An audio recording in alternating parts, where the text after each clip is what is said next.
counted out the silver. In the dark where no one saw, 30 pieces for the teacher, 30 pieces, nothing more. He'd walk 3 years beside him,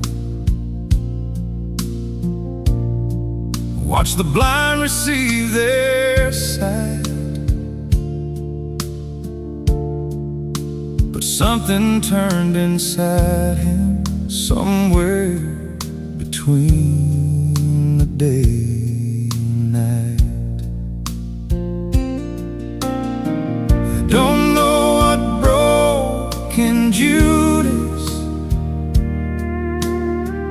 don't know where the road went wrong, but I know the place inside a man where betrayal starts to grow alone. The small compromises adding up, the heart that slowly goes to stone. The moment when you sell the thing you love for something you can't take back home. The difference wasn't in the sin, both Peter and Judas fell that night. The difference was the one who turned and ran back to the light. 30 pieces was all it cost to walk away. 30 pieces, and he threw them down in shame. Peter wept and came back running, Judas wept and stayed in the dark. 30 pieces can't buy back a broken heart, but the God who was betrayed that night was the same God who could restore. Don't be Judas in the garden, come back crying to the door. 30 pieces is never worth it, come back home. I've had my 30 pieces, had the thing I traded him for. Looked so good in the moment, left me shattered on the floor. And I've sat in the field of blood of every choice I can't undo. But the cross was built for traitors, it was built for me, it was built for you. Peter heard the rooster crow, and he wept his way back in. The tomb was empty Sunday morning, for the broken and the guilty, and the ones who trade in sin. 30 pieces was all it cost to walk away. 30 pieces, and he threw them down in shame. Don't count your silver in the darkness, don't let guilt keep you from the door.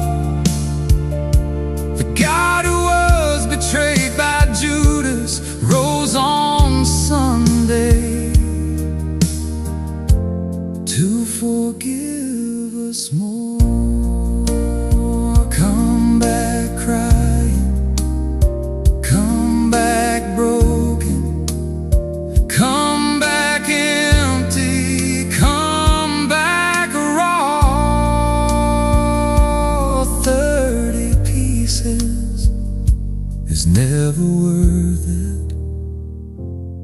come back home. Come back home. He threw the silver down,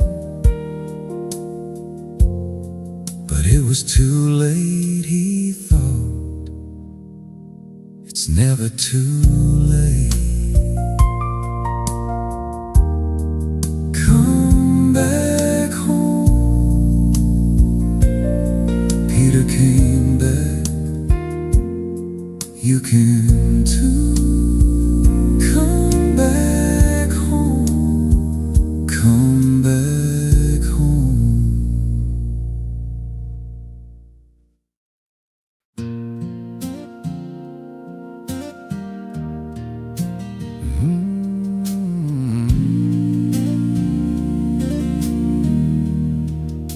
The door's been closed a long time, not a lock, just left alone. I told myself I'd clean the place up before I called you home. But the dishes are still waiting, and the floors are worn and bare, and I'm tired of preparing for a God who doesn't care about the mess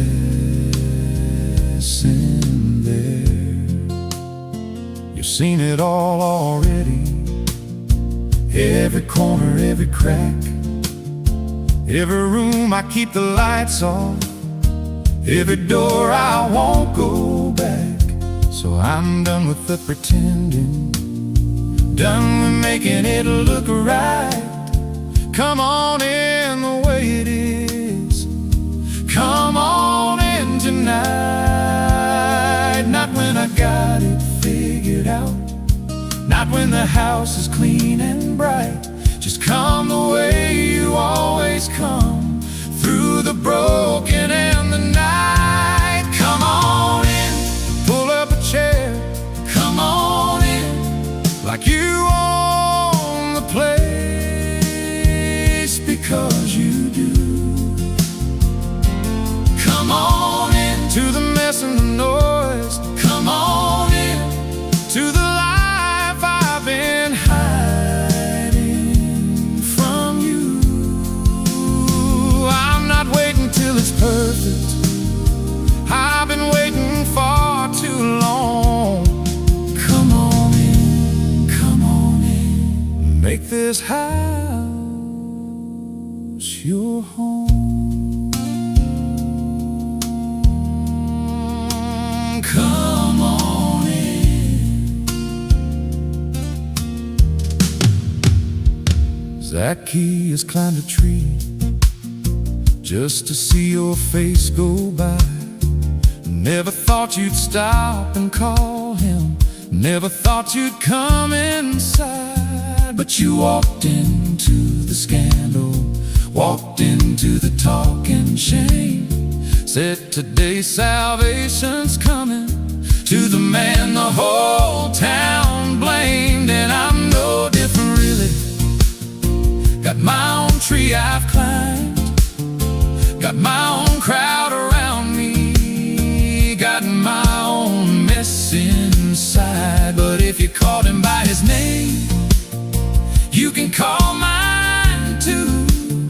So come on in, I'm coming down, I've been waiting here for you. Behold, I stand at the door and knock, you wrote it, I believe it, but I've been the one who's kept it shut, too proud or too ashamed to read it. So tonight I'm swinging it wide open, every room, every floor, nothing hidden, nothing locked. Come on in and take the tour. Come on in, pull up a chair, come on in, like you own the place, because you do. Come on in, to the mess and the noise, come on in, to the life I've been hiding from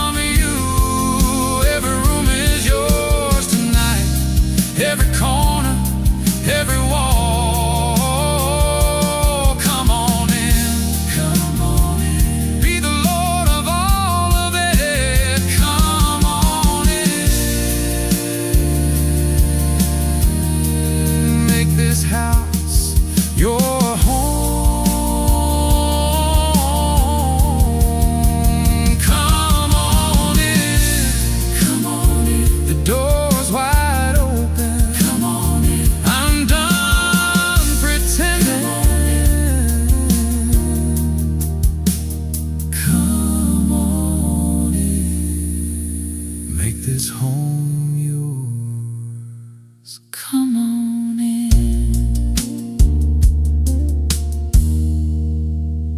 Come on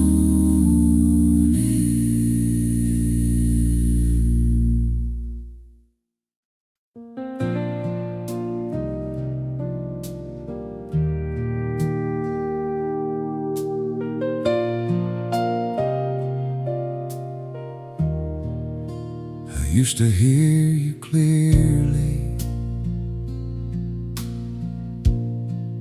in the early morning hours, but somewhere in a year I won't forget, the voice went quiet for months. I pray the way I always did. I showed up, kept the hours, just a silence where you used to be, that grew louder every day. And I didn't know a saint could feel what I was feeling then, that the darkness wasn't punishment, but where faith begins again. Are you still here when the feeling's gone? Are you still here? But I can't hold on when the prayer feels light.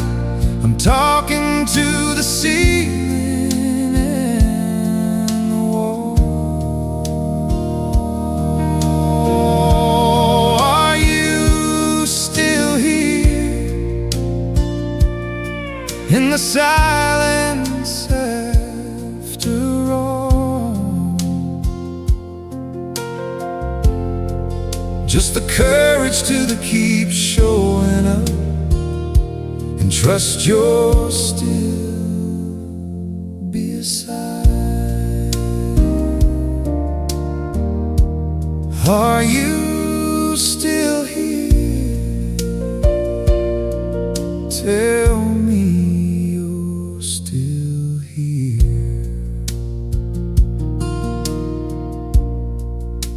I read about Teresa, who walked decades in the dry, and John of the Cross, who wrote the most beautiful words on God.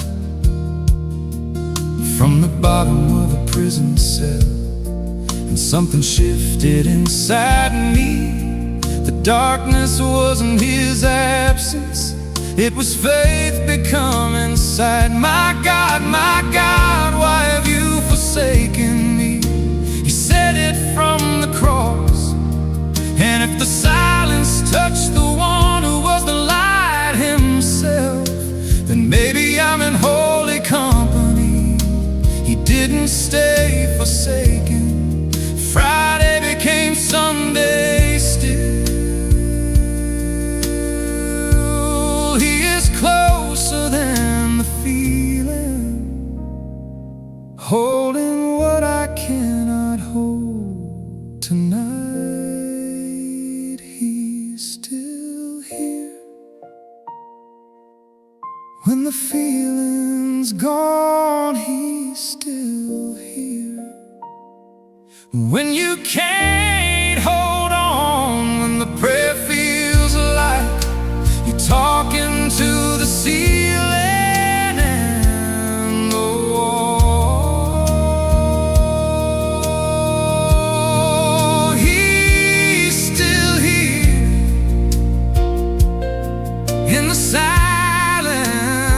after all. He was always here. He's still here in the silence, still here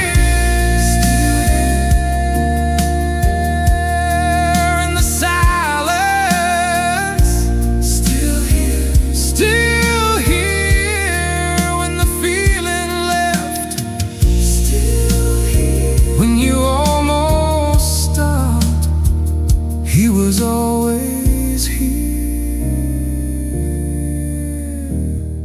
in the silence, still here.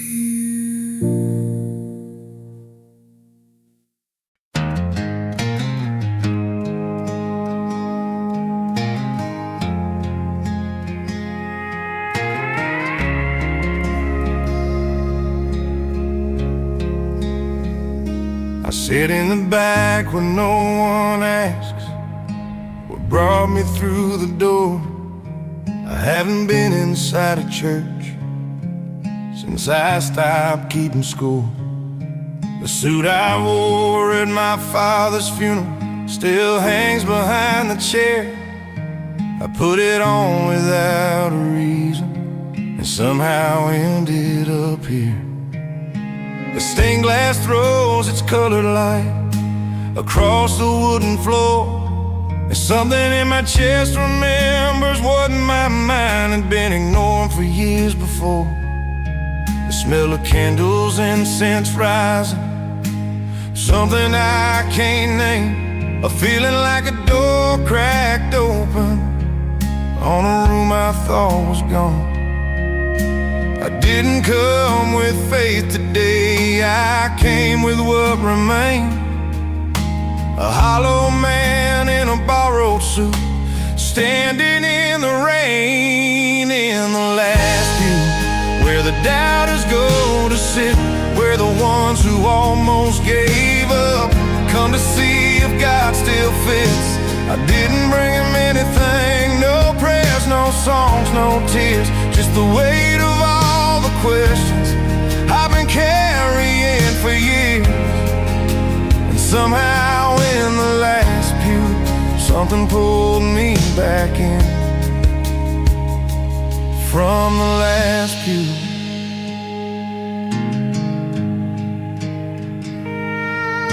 The priest was old and unhurried, he didn't seem to rush. He spoke like he had all the time that a broken man could trust. He said God is not offended by the ones who wrestle hard. He said Jacob walked away with a limp and still walked away changed. And I thought about my father, how he knelt beside his bed every single night before he slept, with the words he never said out loud, but God could hear them. And I wonder if he prays for me, still from wherever the faithful go, when the last amen is breathed. I'm not ready to believe again, not fully, not just yet, but I'm tired of pretending that the leaving didn't leave it dead. In the last pew, where the doubters go to sit, where the ones who almost gave up come to see if God still fits. I didn't bring him anything, no prayers, no songs, no tears, just the weight of all the questions I've been carrying for years. And somehow in the last pew, something pulled me back in from the last pew.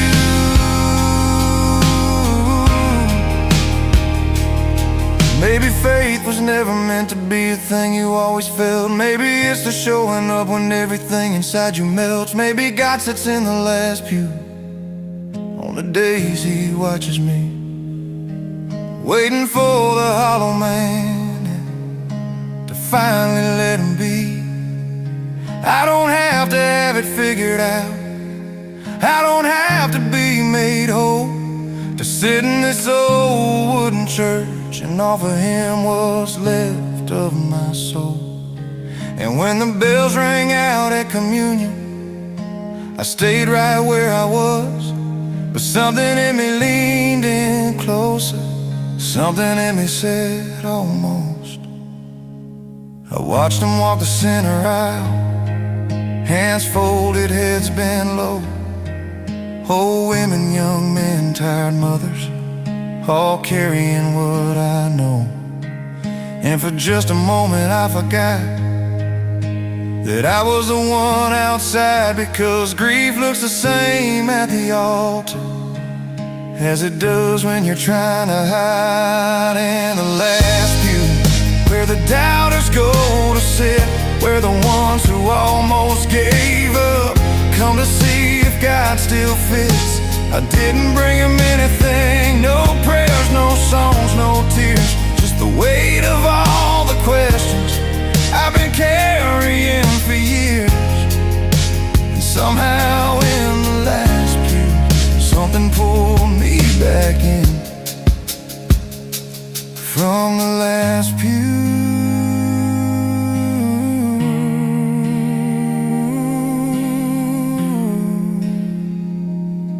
I'll be back next Sunday, I think.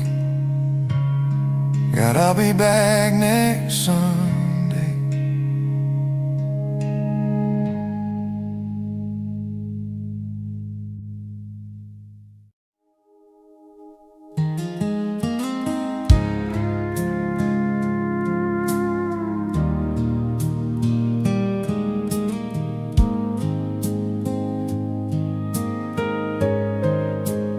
Used to hide the scar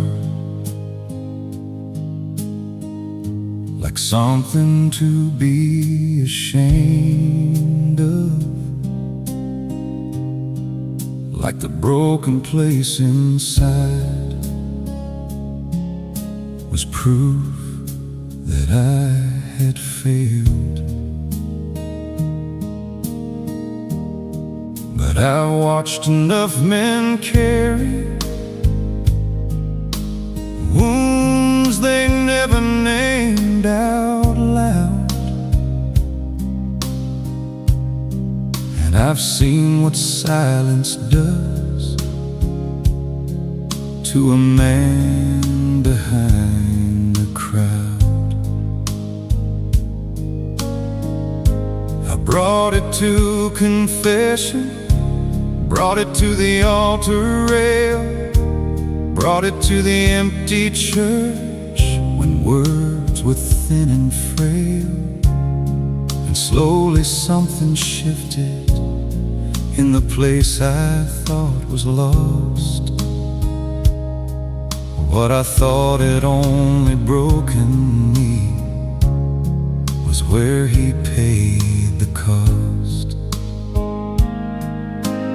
Thomas put his hand inside the wound that should have been the end. And that's the moment he believed, that's where his faith began again. The wound that healed me was the one I couldn't hide. The wound that healed me was the one that led him inside.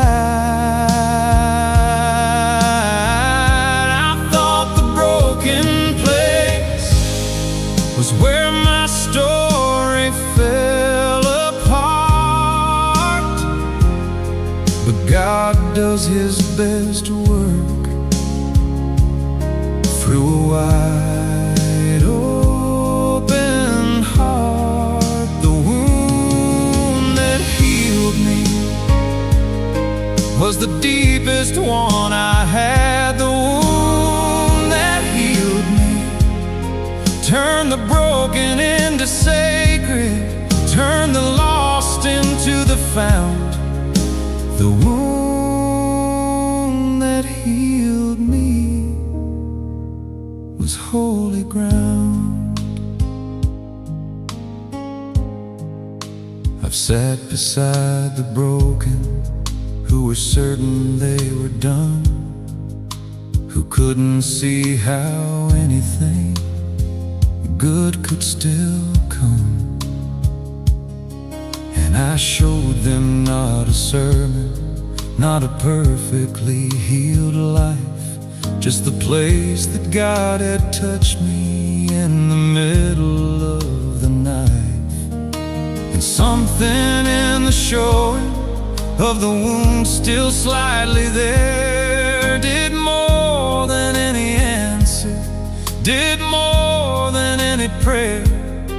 Because the world needs wounded healers, not the ones who have it all, but the ones who've been put back together and aren't afraid to show the seams and all. He rose with wounds still in his hands. He didn't hide them, didn't heal them smooth.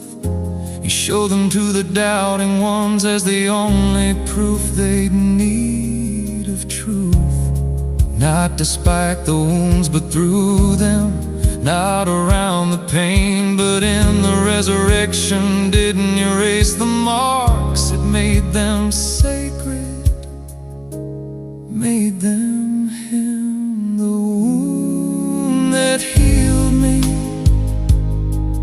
was the one I couldn't hide. The wound that healed me was the one that led him inside.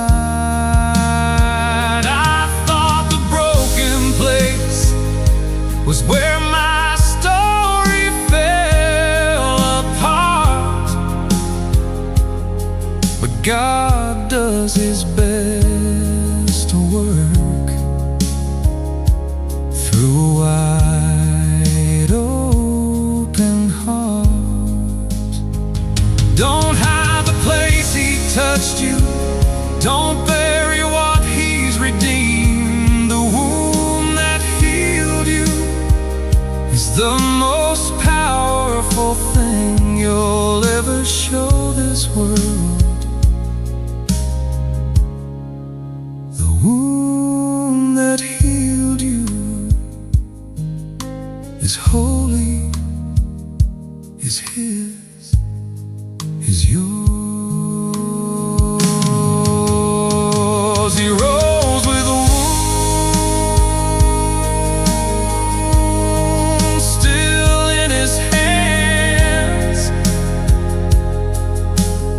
He showed them He wasn't ashamed.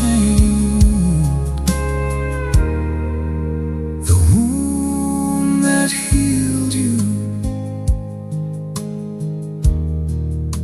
is holy ground, holy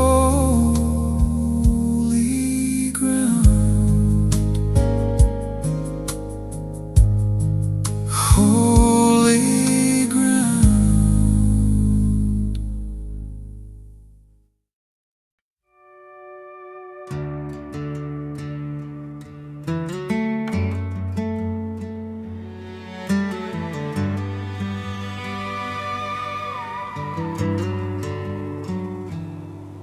The night was long and unforgiving, heavy on my chest. Every dream I ever carried laid to rest. I was drowning in the silence of prayers I couldn't pray, watching all the light I knew slowly fade away. In the valley of my breaking, where the shadows closed me in, I believed that I was finished, that this was where I'd end. Every tear felt like a witness to everything I lost, standing face to face with sorrow and the weight of every cross. But even in the darkness, a promise still remained. Love was right in purpose through every drop of pain. From pain was born hope, from sorrow came grace. From the darkest night shone the Savior's face. What I thought would end me became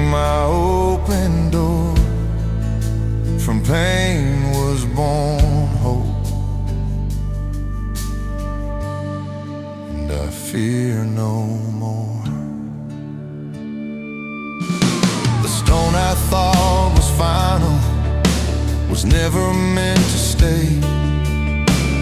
Morning broke the silence and rolled my fear away. What felt like devastation was resurrection start. The cross became the healing of my shattered heart. If He conquered death and sorrow, then this storm will pass. Every wound becomes a story of His love that lasts. From pain was born hope, from ashes came life, from the deepest wound came holy light. Now I stand forgiven on redemption's shore.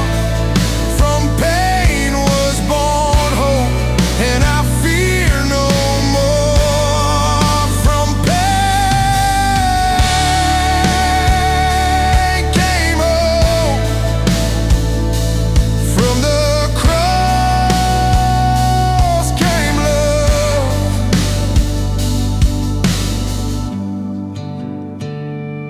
From pain came hope, from the cross came love.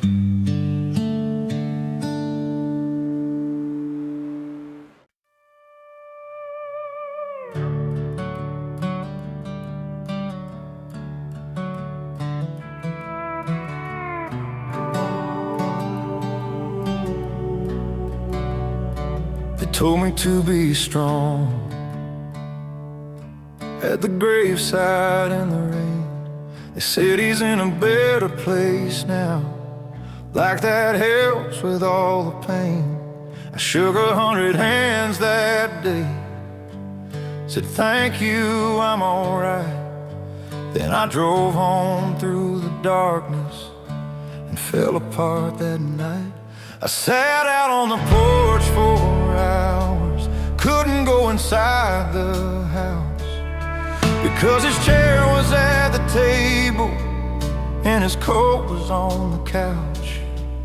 And I'm not the kind of man who knows what tears are for, so I just sat there in the cold, not knowing anymore. Nobody taught me how to grieve, nobody showed me that it's okay to fall completely to pieces and bring the pieces to God and say, I don't know how to grieve, I don't know where it goes, I don't know how to carry what this kind of sorrow holds. I don't have the right words, I don't know how to pray, I just know I'm broken open in a way I've never been. God, if you're still listening, I need you to step in. I don't know how to grieve, but I know you do. I went to Mass that Sunday, didn't want to, but I went. I sat in the back row hiding every ounce of grief I'm in. And when they read about the raising of the man 4 days in the tomb, I felt something crack inside me, like a window in a dark room. Not because the pain went anywhere, it didn't, it was still there, but because the God I prayed to had stood outside a grave and wept. He didn't quote the scriptures, he didn't give a speech, he just stood there in the open and he let the grief speak. Maybe that's the whole permission that I needed all along, to know that God himself has wept and weep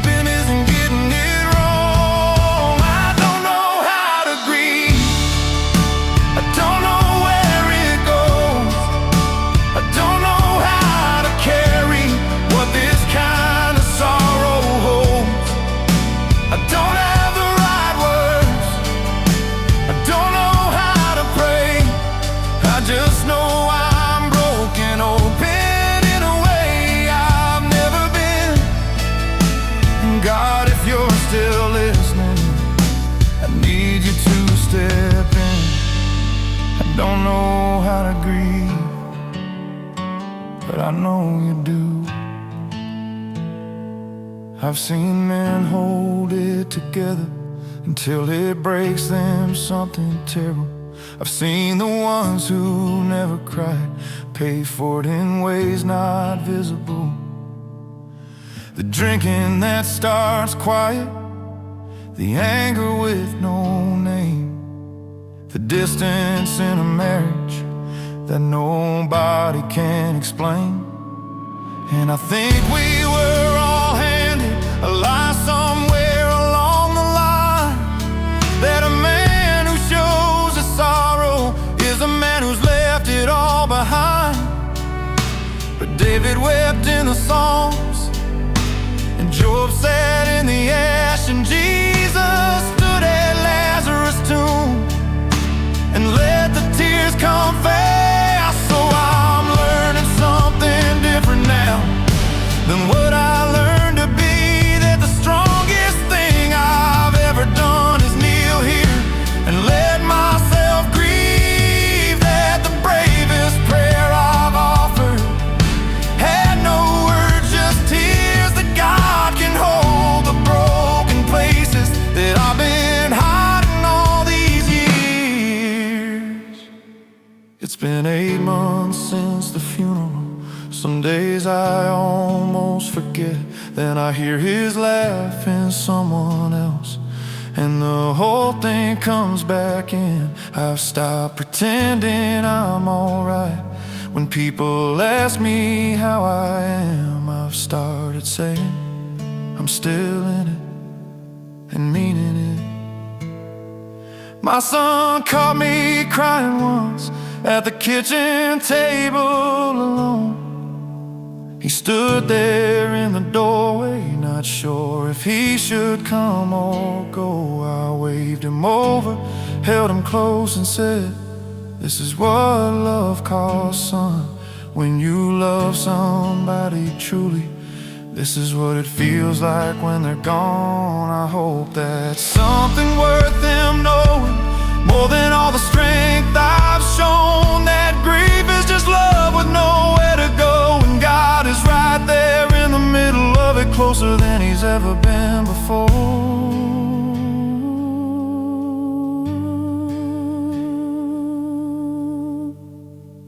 I don't know how to grieve, I don't know where it goes, I don't know how to carry what this kind of sorrow holds.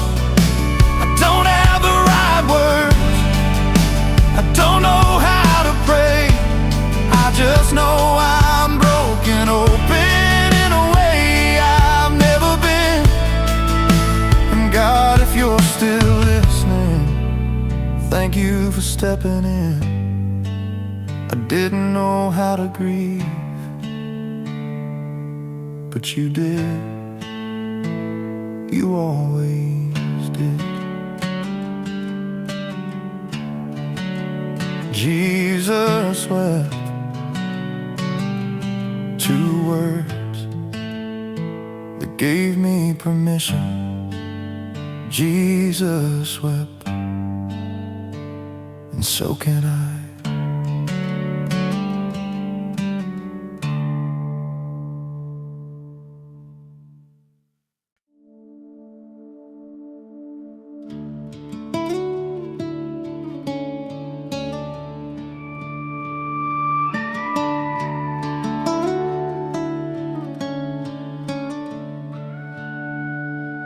40 days beneath the sky, where shadows stretch and grow, each step a quiet sacrifice on a narrow road below.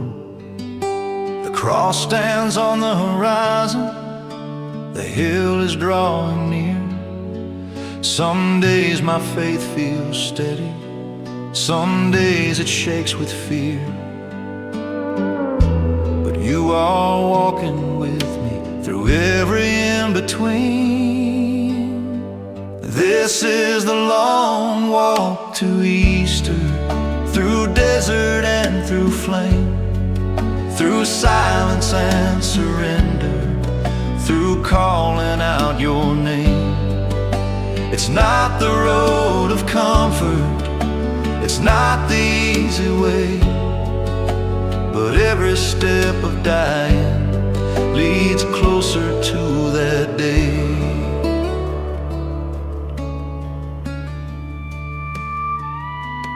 There are nights of hidden battles where heaven feels so still, moments when obedience costs more than I thought it will. Yet in the dark awaiting, a promise still remains. The stone has not been lifted, but hope is in the pain. You never waste the valley, you shape me in the trial. This is the long walk to Easter, through weakness and through loss, through learning how to follow the shadow of the cross. It's fasting and forgiving, it's bending pride to pray, it's dying to the old man so light can find its way. If Friday feels like ending, if silence fills the tomb, if heaven seems to hide its face in grief's unbroken room, still dawn is on the calendar, still mercy waits to rise, still death does not get final word before new life arrives. This is the long walk to Easter, but it will not end in night. For every cross that we embrace will burst in living light. Through desert dust and darkness, through every tear we shed, the road that leads through Calvary leads to life instead.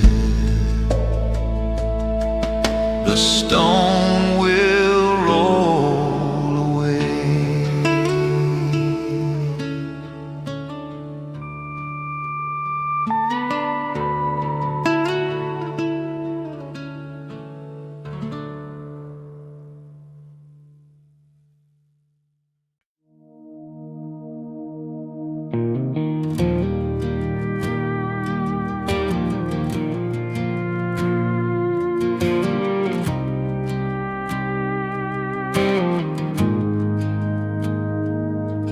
There's a rosary on the dashboard, been there since my father drove this truck. The beads are worn and slightly faded from the years of sun and rust and luck. He never made a big production, never preached from any stage. He just hung it on the mirror and let it age. I remember asking what it meant. He kept his eyes on the road ahead. He said, son, some days the praying is the only thing between us and the dead. I was 12 and didn't get it, filed it somewhere in the back, but I kept the rosary on the dashboard when the truck passed to my hands. There are things that get inherited that don't show up in any will. The way a man holds on to something when the road gets long and still. The rosary on the dashboard swings with every bend and turn, a small and silent witness to the miles and what they earn. I've driven through the darkness, I've driven through the doubt, I've driven through the seasons when the faith was running out. But every time I almost let go, every time I lost the road, the rosary on the dashboard reminded me I'm not alone. The rosary on the dashboard.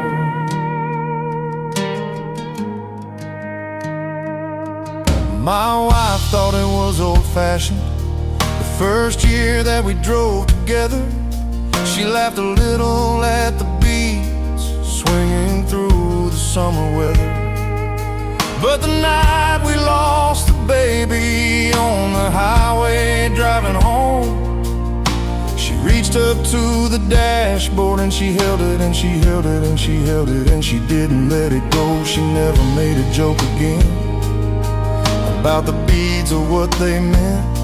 And I watched her start her own rosary in the quiet hours of Lent. Now there are two sets on the dashboard, hers and the one my father left. Two prayers tangled up together, like a family, like a breath.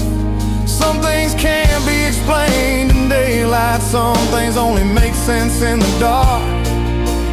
When you're driving into nothing and you need something for your hands and your heart, the rosary on the dashboard swings with every bend and turn, a small and silent witness to the miles and what they earn.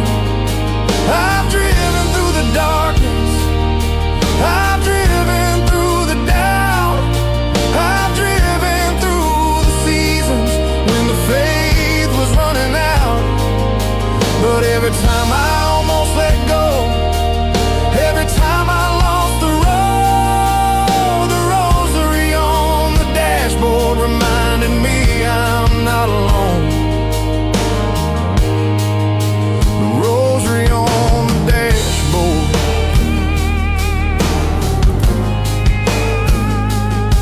I've seen men with bumper stickers shouting faith from every lane.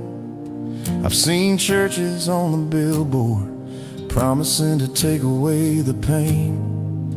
But my father never shouted, he just drove and trusted God with a set of worn-out rosary beads in the long and quiet road. And I think that's what faith looks like most of the time, most of the days. Not a thunderclap or vision, just a man who quietly stays, who shows up in the morning, who drives the miles and prays, who leaves a worn-out rosary for the son who drives his place. Someday this truck will pass again to a set of younger hands, and they'll find the bead still hanging and maybe understand that the people who loved before us left more than land and names. They left the small and holy objects soaked in all their prayers. My son rode in the backseat last Sunday on the way to Mass. He reached up from behind me and he touched the beads and asked. He said, "Dad, whose rosary is that one?" I said, "That one was your grandfather's son." He said, "Can I have one for my bedroom?" And I said, "When your time comes, he'll understand the answer. When the road gets long enough, when he needs something in the darkness, something small and strong enough to remind him that somebody prayed this road before him clear, and that God was on the dashboard every mile of every year." The rosary on the dashboard swings with every bend and turn, a small and silent witness to the miles and what they earn. I've driven through the darkness, I've driven through the doubt, I've driven through the seasons when the faith was running out. But every time I almost let go, every time I lost the road, the rosary on the dashboard reminded me I'm not alone. Two sets of beads now hanging where one set hung before. The rosary on the dashboard is a prayer worth passing on. The rosary on the dashboard. Hail, Hail Mary, full of grace, miles and miles of grace.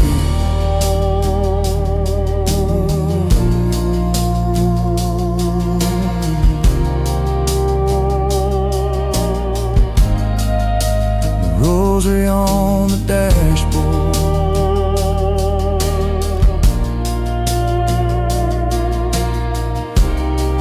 Keep swinging all the way home.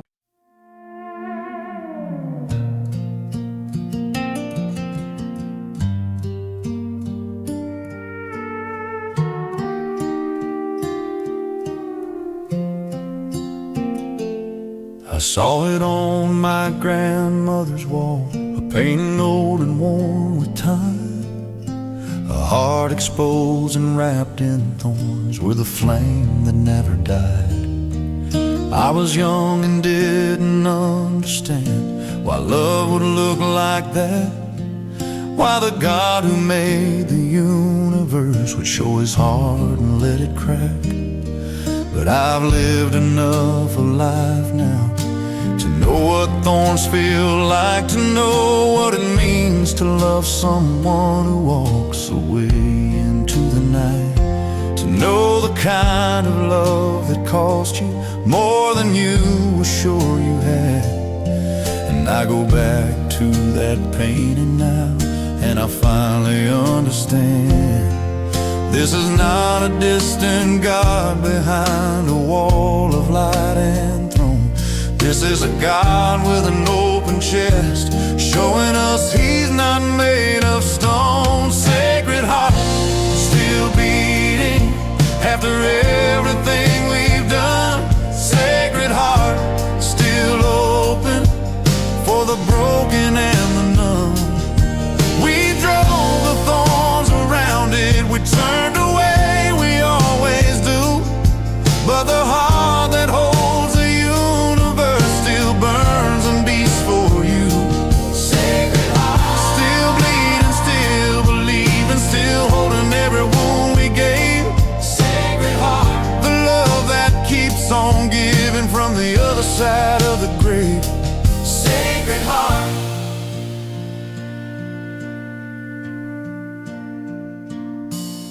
He showed it to a young nun in a quiet room in France one night. He said, look at what they've done to me and how I love them still despite the coldness and the turning, the indifference and the pride. I keep coming back with everything pouring from my side. And I think of all the Sunday mornings I walked in without a second thought, all the communions barely present, all the mercies cheaply bought, all the times I took the grace like it cost somebody nothing, and the heart that paid the everything just waited and kept loving. Not a love that keeps a record, not a love that wears out thin, but a love that stands at the door and knocks every time I'm lost again. Sacred Heart, still beating after everything we've done. Sacred Heart, still open for the broken and the numb. We drove the thorns around it, we turned away, we always do. But the heart that holds the universe still burns and beats for you. Sacred Heart, still bleeding, still believing, still holding every wound we gave. Sacred Heart, the love that keeps on giving from the other side of the grave. Sacred Heart, come to me all you who are weary, come to me all you who are worn, come and rest inside the Sacred Heart that was broken so that yours could be reborn. The thorns were not just Roman soldiers. The thorns are every wound we gave, every cold and hard and careless moment, every time we chose ourselves that day. But the flame above the thorns keeps burning. That's the part that breaks me every time, that the damage and the love coexist there, that the wound and the warmth share the same design. Because that's what love actually looks like. Not the easy, not the clean, not the fine, but the open, bleeding, burning, sacred heart that chose you one more time. And I wanna love like that. God help me love like that, to keep the door of my own heart open even when it's been attacked, to let the fire burn above the thorns of everything that's cost me and will cost, to love the way the Sacred Heart loves, like no one and nothing is too far lost. My kids will inherit this faith with all its beauty and its weight, and I want them to know the Sacred Heart before the world gets to them first and late.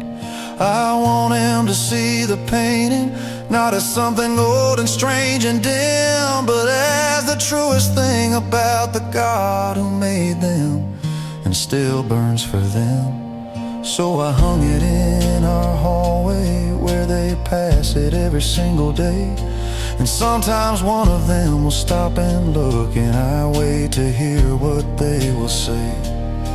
And my youngest touched the thorns one morning and said, "Dad, does that hurt him still?" I said, "I think the love is stronger than the hurt, and I think it always will be. A Sacred Heart still beating after everything we've done. Sacred Heart still open for the broken and the numb. We drove the thorns around it, we turned away, we always do, but the heart that holds the universe still burns and beats for you. Sacred Heart still bleeding, still believing, still holding every wound we gave. Sacred Heart, the love that keeps on giving from the other side of the grave. And if your heart is cold and heavy, if the thorns are all you feel tonight, look for the flame burning above them. That's the love that never lost the fight.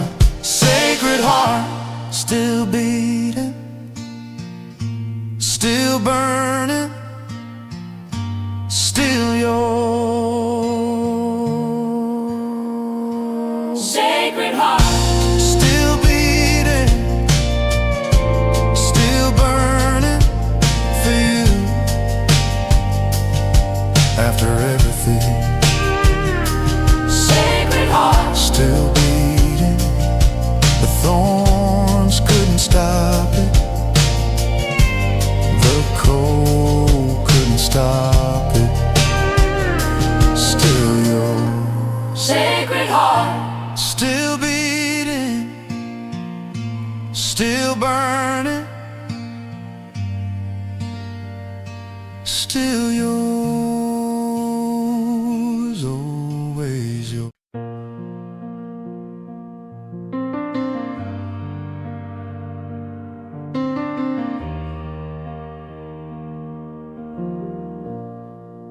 We didn't move the chair for months. Nobody said a word about it. It just stayed there at the table head, like we couldn't bear to doubt it. That maybe if we left it there, the house would still feel whole, like the empty chair was holding what we couldn't hold alone. His coffee mug still on the shelf, his reading glasses by the lamp, his boots beside the back door, still holding the shape of where he'd stand.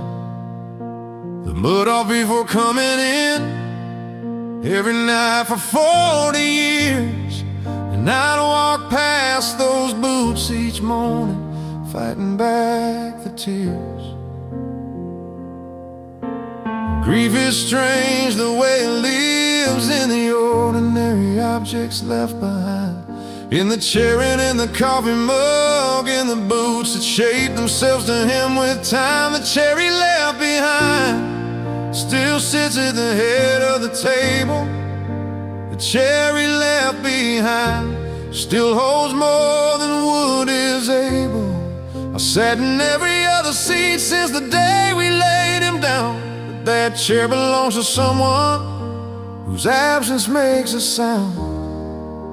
The chair he left behind is teaching me to pray that the love that fills an empty space was never meant to go away. The chair he left behind. My mother set his place one Christmas, didn't notice till she'd done it. 4 plates instead of 3 that morning. None of us could say a thing about it. She stood there with the 4th plate in her hands above the table, and she laughed the kind of laugh that only grief is able to pull out of a person when the pain is too precise for tears. She said, well, he was always here for Christmas, and we held her through the years that collapsed into that moment, into one December breath. And we understood together that love doesn't end at death. There's a presence in the absence that I didn't understand before, that the ones who leave us early somehow stay behind the door. The chair he left behind still sits at the head of the table. The chair he left behind still holds more than wood is able. I've sat in every other seat since the day we laid him down, but that chair belongs to someone whose absence makes a sound. The chair he left behind is teaching me to pray that the love that fills an empty space was never meant to go away. The chair he left behind.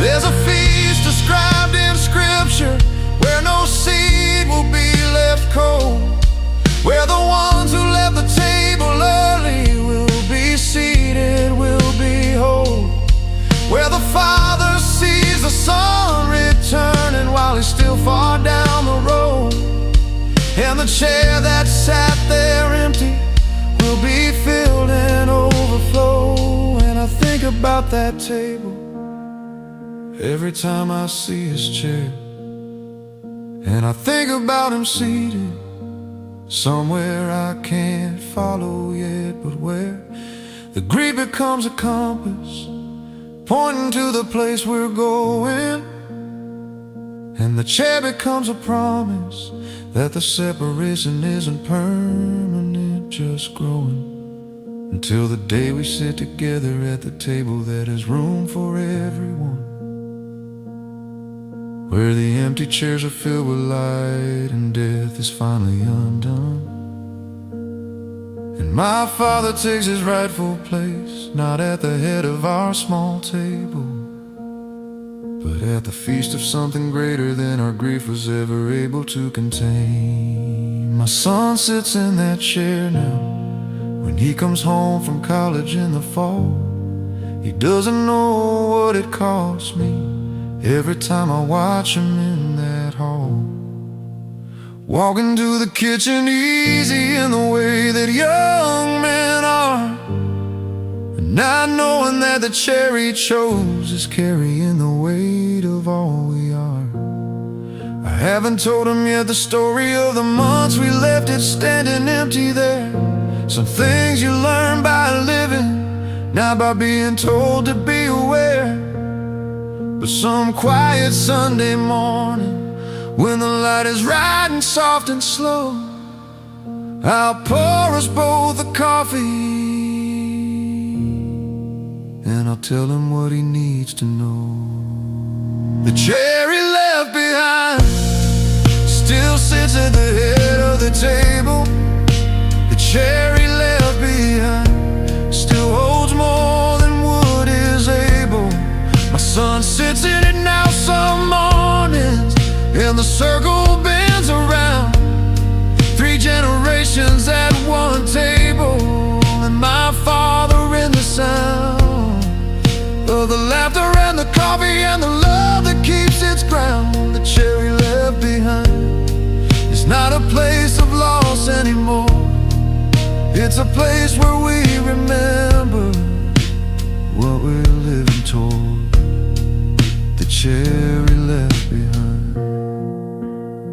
Save me a seat, I'll be there. Save me a seat.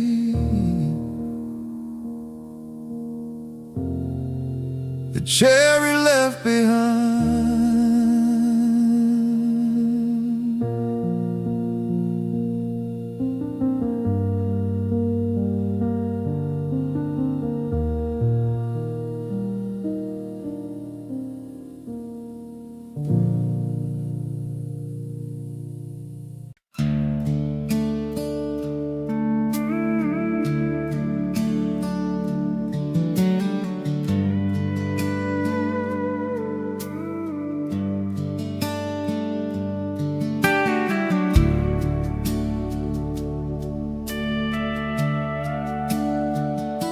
Before the world had seen her face, before her name was known, a silent grace was poured like light upon a child unborn.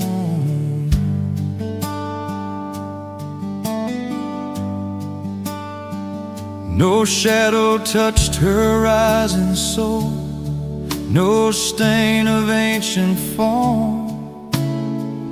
Father's mercy moved in time before the curse could come. Not by her own deserving,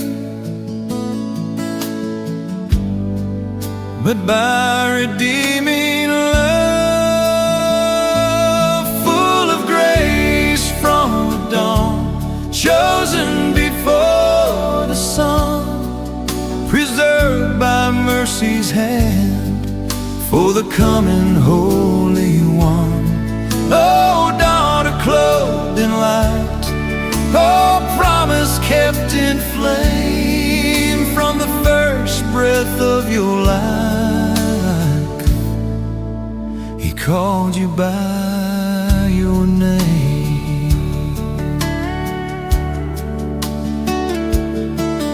Not distant from our human pain, not lifted far above, but first redeemed by saving grace to future saving love.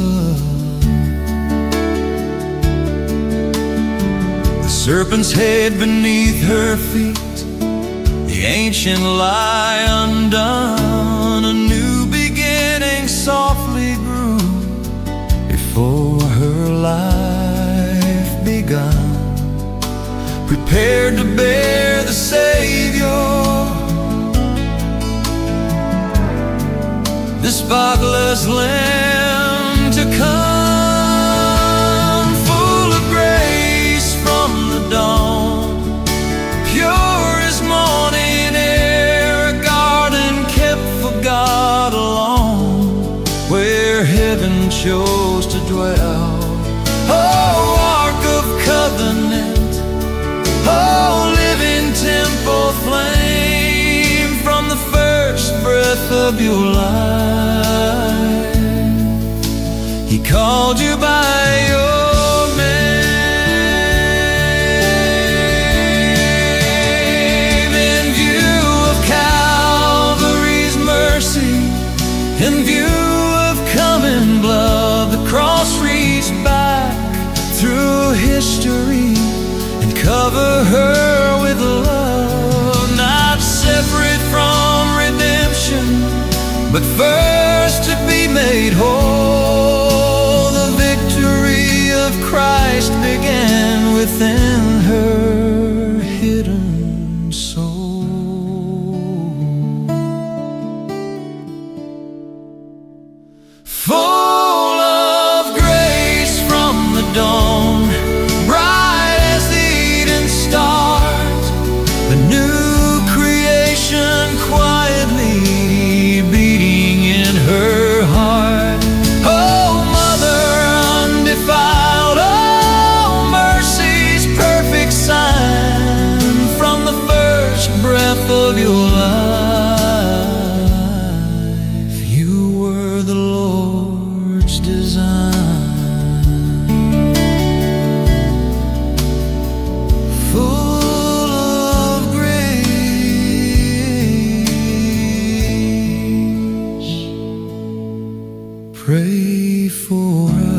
tightly on my skin,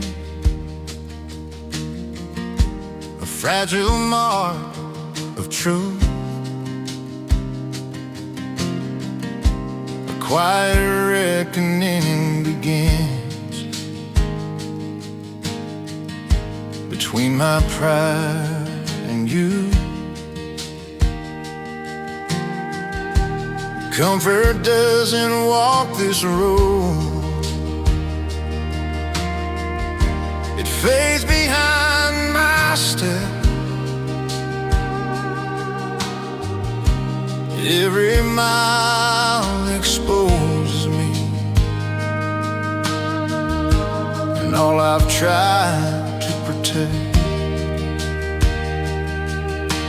Take what keeps me safe, if safety keeps me far. Strip me down to grace, take the lesser loves away. Let the desert rearrange every part of me. If fasting breaks my will, if silence bends my knees, let this be the season make a new heart in me. Temptation wears familiar clothes, it speaks with gentle light, it offers crowns without a cross, and truth without the price. But hunger sharpens what is real, and thirst reveals my need. Not bread alone can hold my soul, not comfort set me free. Burn what is not yours, refine what still remains. Strip me down to grace, till nothing false survives, till surrender feels like freedom, and dying feels like life. If weakness is the door, if mercy is the key, let this be the season you remake all of me.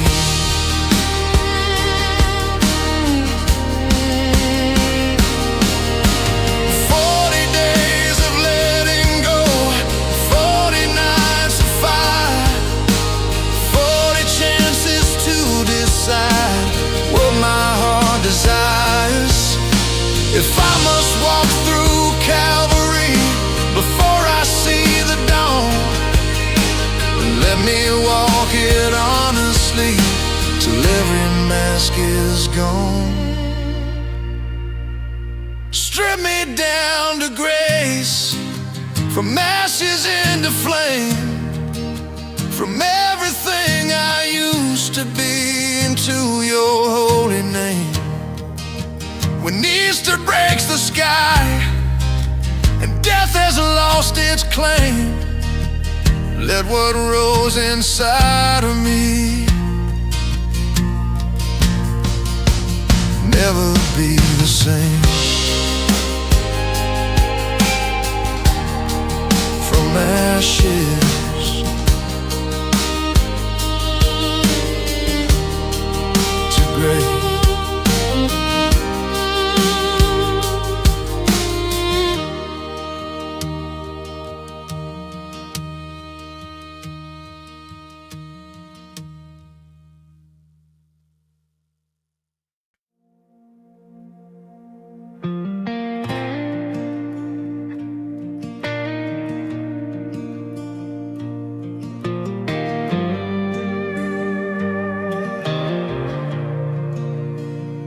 I was carrying silent battles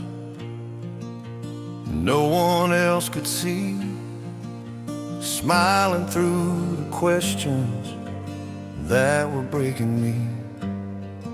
Every prayer felt unanswered, every door seemed closed. I was losing strength inside, more than anyone knows. Nights were long and heavy, faith was hanging by a thread. I believed the lie that hope itself was dead. Pieces of my future scattered on the floor. I didn't know if I could fight the pain anymore. But mercy met me in the darkness, right where I fell apart. Grace stepped into my weakness and reached into my heart. He healed my wounded heart.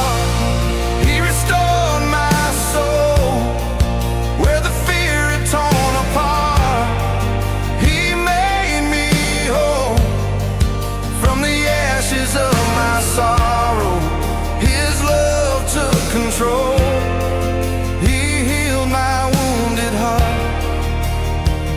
He healed my soul.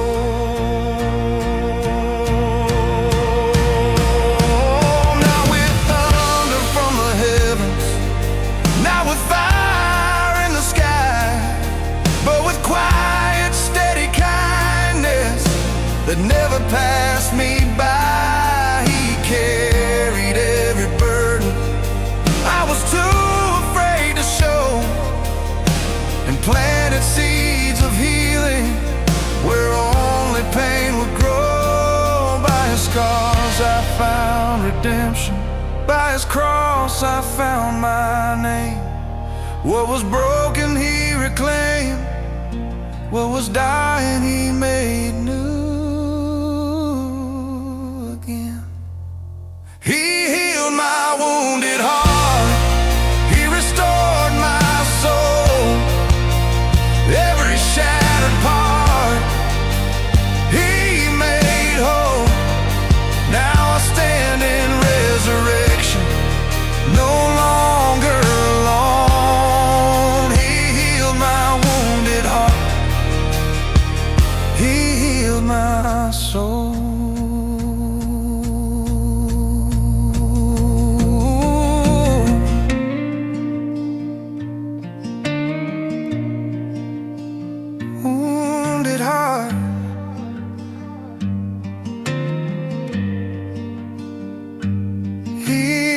Soul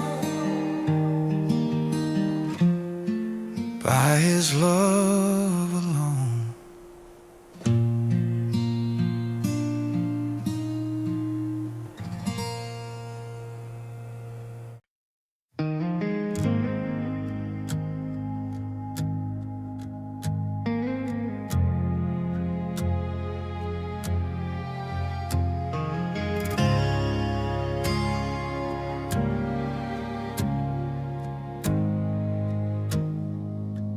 My grandfather worked the same land for 50 years without a complaint. He'd rise before the sun was thinking about getting up and start. He didn't talk about religion the way men talk about it now. Just planted and he waited, and he trusted in the how. He said the land will teach you everything that a sermon never could.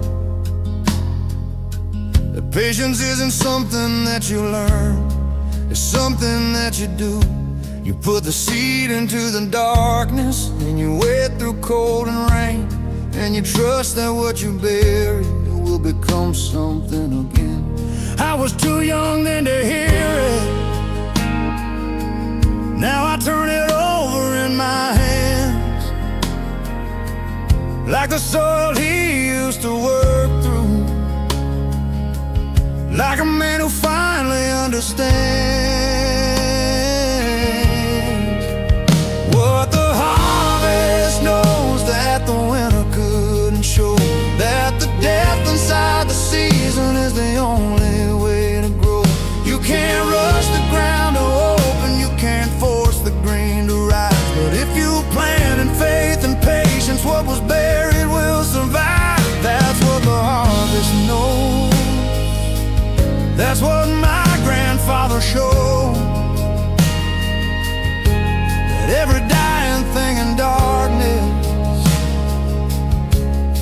is a promise yet to grow. What the harvest knows. He'd walk the roads at golden hour, running his hands along the wheat, checking what was coming in and what the week had brought to be. He never seemed to worry the way a younger man would do. He said, I did my part already, the rest belongs to something true. He'd bring his lunch out to the field and eat alone without a phone, just him and 30,000 acres and a God he'd always known. And when the drought came hard one summer and the crop came up thin and dry, he knelt beside the cracked and broken earth and prayed without asking why.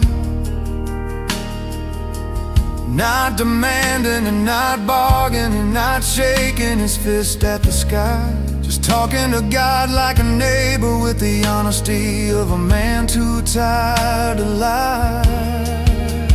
What the harvest knows that the winter couldn't show, that the death inside the season is the only way to grow. You can't rush the ground to open, you can't force the green to rise, but if you plant in faith and patience, what was buried will survive. That's what the harvest knows. That's what my grandfather showed, that every dying thing in darkness is a promise yet to grow. What the harvest knows. I've read the words of theologians, I've sat in conference halls and heard men with degrees debate the nature of resurrection from the dead. But I understood it in a cornfield at the age of maybe 8 or 9, watching green push through the winter like it had no doubt, like it had no time for second guessing what the ground could hold or whether spring would keep its word. My grandfather just knelt beside it and he listened and he heard the same thing every farmer hears if they're quiet long enough to know that the God who made the seasons, made the dying and the letting go, made the fallow and the fruitful, made the cold that comes before the green, made the patience in the planting and the faith in the unseen. And he taught me without teaching me, by just living what he knew, that the cross is like the winter and the Easter morning always comes back through. He's been gone now going on 12 years. The land passed to my father's hands, and my father passed it down to me with all its rocks and reprimands. And every spring when the ground softens and I walk the rows alone at dawn, I hear him in the silence of the soil, I hear him in the way the light comes on. I do my part and trust the rest, plant my seed and pray. I watch the green push through the cold a little more with every day. I think about the things I've buried in the darkness of my own hard years, the grief, the doubt, the dry and fallow seasons, and how the green always reappears. What the harvest knows that the winter couldn't show, that the death inside the season is the only way to grow. You can't rush the ground to open, you can't force the green to rise, but if you plant in faith and patience, what was buried will survive. That's what the harvest knows. That's what my grandfather showed, that every dying thing in dark harvest yet to grow, that the cross is like the winter, and the tomb is like the ground, and the Easter always follows every time the seed goes down. What the harvest knows, planted in the dark, trust the ground, trust the God who made the ground.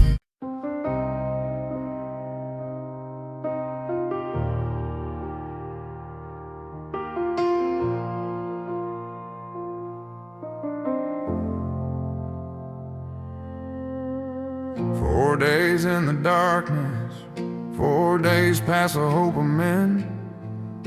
His sister stood outside the stone and wept, saying, "Lord, if you'd been here, this wouldn't have to end." And the one who made the morning, who could speak and still the sea, didn't rush to show his power. He sat down in the greed. He asked him, "Where have you laid him?" Like he didn't know the place. And then the God of all creation let the tears run down his face. Not a God who watched from distance, not a God too big to weep. He stood outside the tomb and trembled at the thing that death can keep. 4 days gone, and he still came. 4 days in the dark and cold, and he called out Lazarus by name. He didn't say you should have had more faith. He didn't say you waited too long. He just stood outside the darkness and he called the dead man home. 4 days gone, he's not too far gone. 4 days gone, it's not too far for him to come. Whatever's been dead inside you, whatever stone has been rolled in place, 4 days gone is not too far gone for the God who stood outside that cave.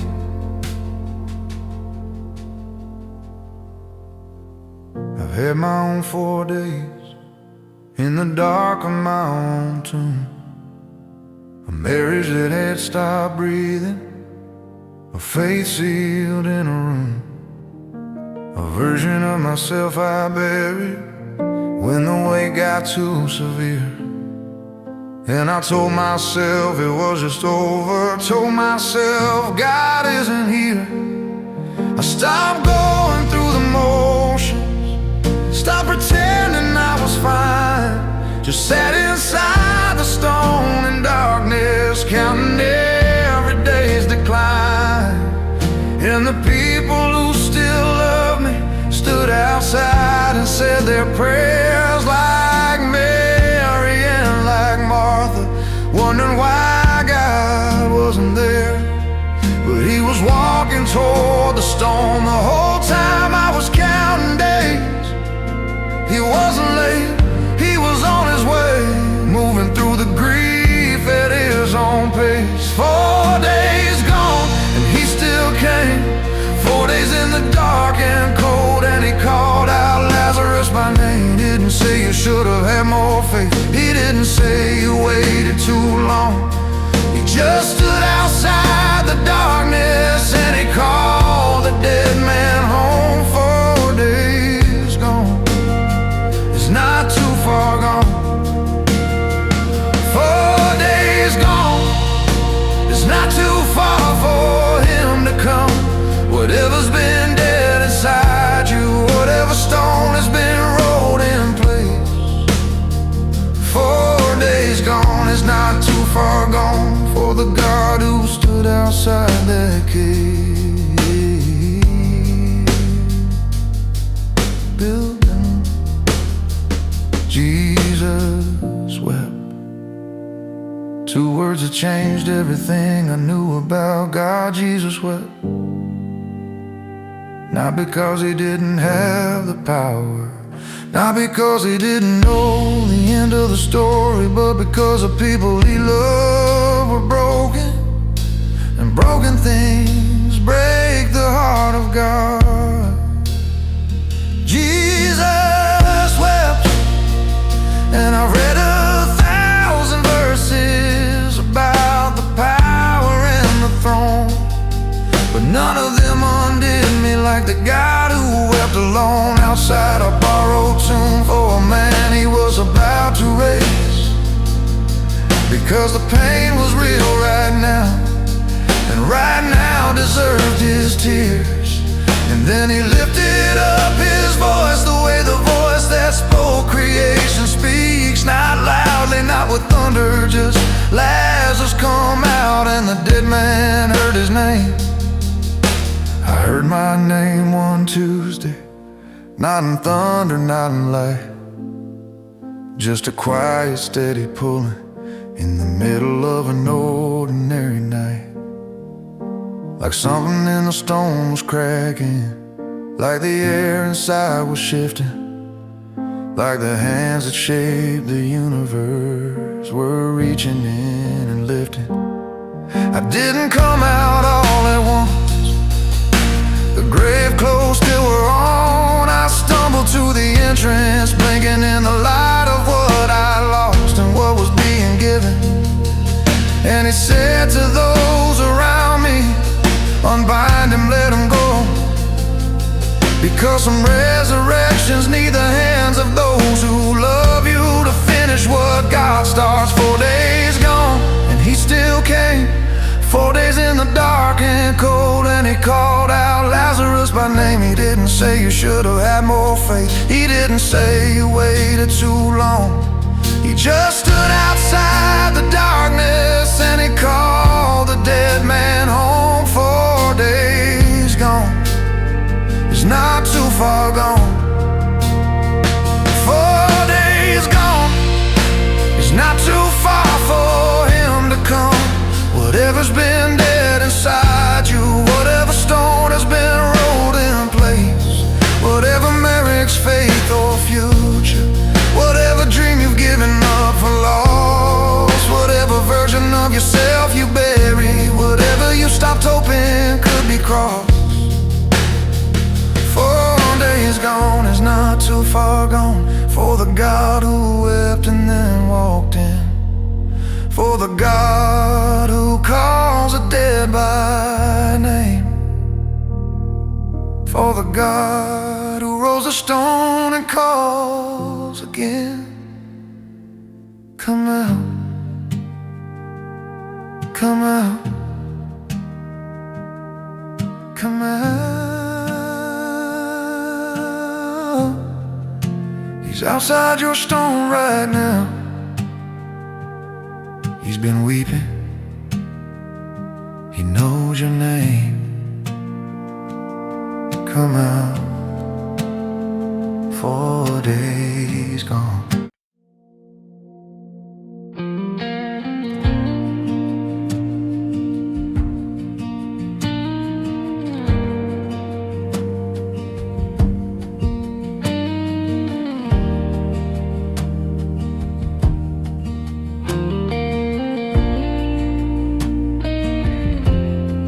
We wrote our vows on a Saturday in front of God and everyone we knew. I promised you forever, with no idea what forever puts you through. The early years were easy, love felt like a summer field, but summer always turns to autumn, and autumn shows you what is real. The arguments we never finished, the silences too long, the nights I slept beside a stranger wondering where we went wrong. But we had made a promise, not just to each other standing there, we had made it to a witness bigger than the flowers and the air. And somehow that made leaving harder, and somehow that kept me in the room, because a covenant is different from a contract you can choose. Built to last, Not built for easy, built for the seasons only love survives. Built to last through the cold and dark December, through the years that test the things alive. We didn't vow to always feel it, we vowed to always choose to stay. Built to last is the only kind of love worth building. Built to last is the only kind worth the wait.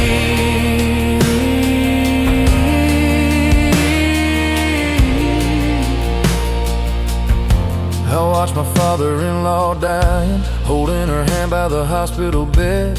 50 years of ordinary mornings, and he still reached for her instead. He wasn't eloquent or romantic, he didn't write her poems or songs.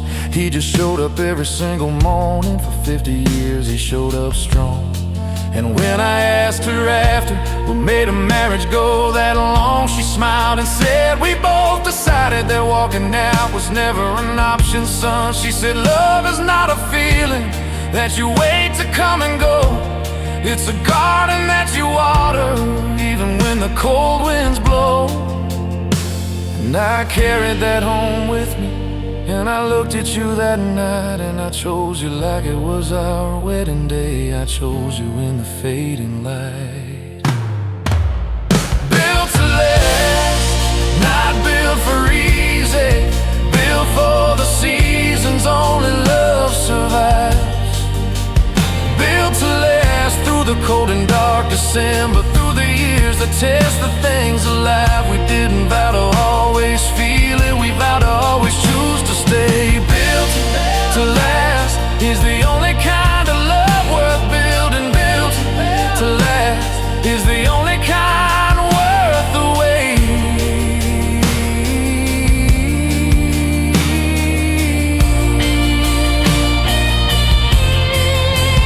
There were mornings I was not the man I promised I would be. There were seasons you were carrying more than half the weight for me. And I don't deserve the grace you gave me on the days I gave you stone. But grace is not about deserving, it's about refusing to go home alone. We've sat across from other couples, watched them pack their lives in boxes, watched love die in parking lots, and wondered what the difference is. Maybe it's the God we brought in to the center of the room. Maybe it's the vow that held us when the feeling left too soon. I don't have all the answers, and I know we're not yet done, but I'd walk back to that altar, and I'd do it all again. Every hard and holy season, every fight and every dawn, I would choose you in the silence, I would choose you all along.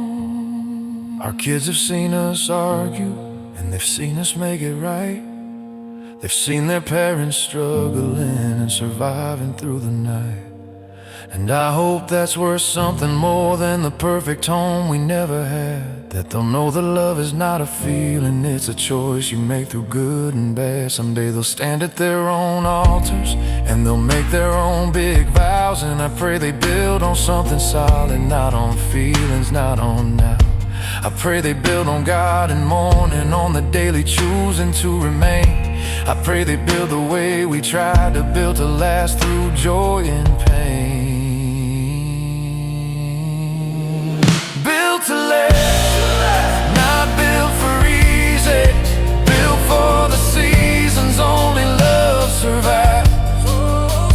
Built to last through the cold and dark December, through the years that test the things alive. We didn't vow to always feel it, we vowed to always choose to stay. Built to last is the only kind of love worth building. Built to last is the only kind worth the wait.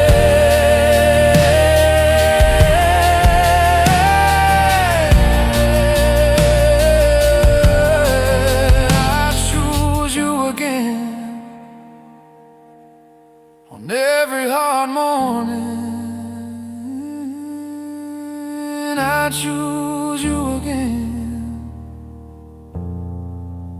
built to last.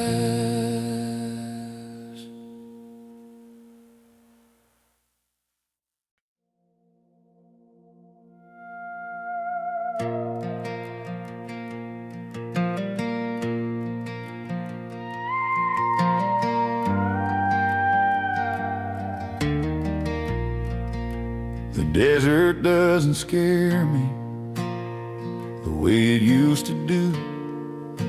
I've learned that empty places are where God breaks through. I laid down what I clung to, I loosened up my grip, and found that what I was holding was keeping me from Him.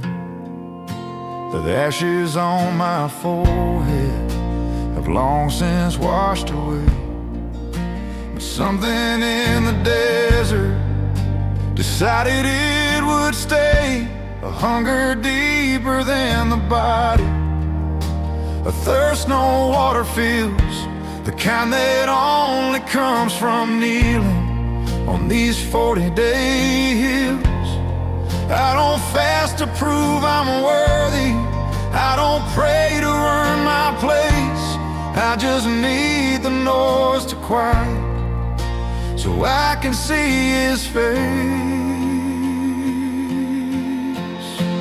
40 days in the wilderness, 40 nights on my knees, stripping back the things that hide me from the God who sets me free. I don't need the golden comfort, I don't need the easy road. Just meet me in the desert, Father. Take everything I hold. 40 days. He went there before me. He knows every stone. He knows how the silence stretches, how the dark feels alone.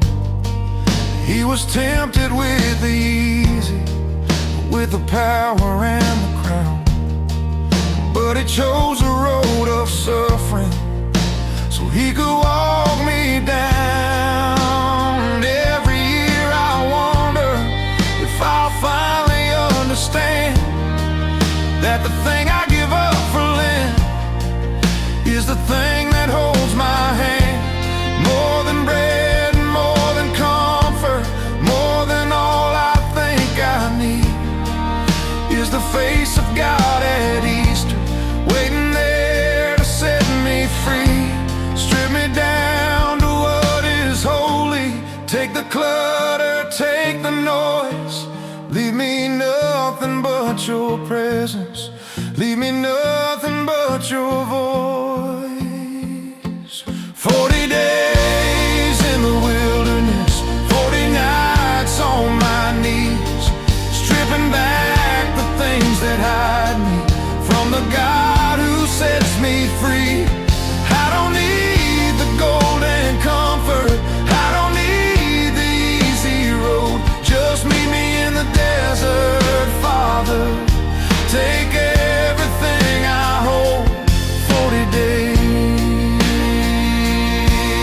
Oh, I confessed it in the darkness to a man who holds no stone. Every weight I've been pretending wasn't heavy, wasn't known. And when I heard the words of mercy, spoken quiet, spoken clear, I understood why land exists, to make the Easter real. 'Cause you cannot know the sunrise if you've never known the night. You cannot feel the resurrection if you haven't faced the fight. So I'll walk these 40 mornings with my hands and my heart bare, and I'll trust that on the other side He's already there. The world outside keeps moving, keeps its pace and keeps its noise, but something slows inside me. In these quiet Lenten days I become a little smaller, a little more aware that the God who shaped the universe still answers when I pray.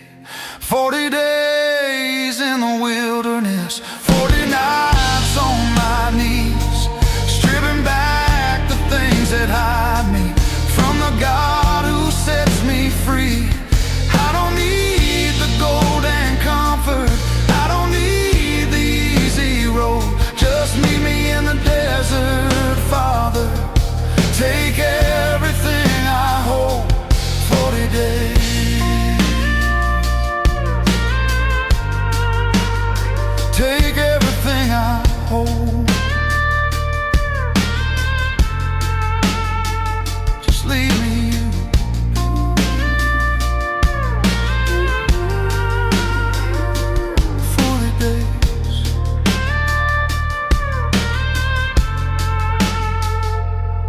in the dawn.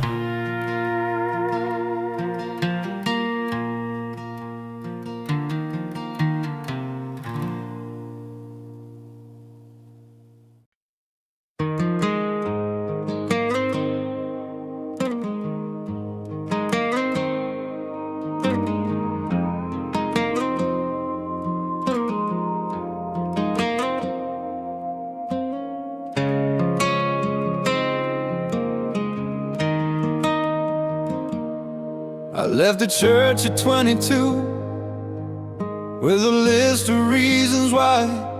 Too many rules, too many questions, too many things I couldn't reconcile inside. I told myself I'd find God somewhere else, in the mountains or the sea, in the freedom of a Sunday morning that belonged entirely to me. And for a while it almost worked. The sky was big enough to hold whatever shape I needed God to be, whatever story I was told. But somewhere in my 30s, when the freedom lost its shine, I started driving past the churches, slowing down without a reason every time. You can't unfeel the thing you felt before you knew enough to doubt. You can't unlearn the God who held you before you figured your own way out. It's a long way home when you've been gone for years, when the road back feels like surrender and surrender feels like fear. I went the long way home, through the wilderness and pride, through the seasons of not knowing what was missing from inside. But the door was always open and the light was always on, and grace met me on the long way. Grace met me on the long way home.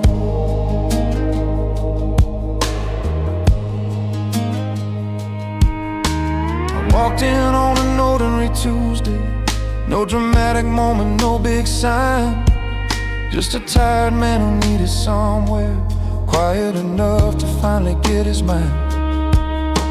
The church was nearly empty, late afternoon, no mass, no crowd, just the candles and the silence and the space to say things out loud. I didn't kneel immediately, I sat in the back and looked around at the crucifix above the altar, at the familiar and unfamiliar sound of my own breathing in a sacred space. After years of keeping God at length, and something in the stillness said, I've been here the whole time, take your strength. Maybe doubt was never the opposite of faith. Maybe it was faith that hadn't found its legs. Maybe the years I spent in the wilderness were the years that burned away the dregs. It's a long way home when you've been gone for years, when the road back feels like surrender and surrender feels like fear. I went the long way home, through the wilderness and pride, through the seasons of not knowing what was missing from inside. But the door was always open and the light was always on, and grace met me on the long way. Grace met me on the long way home.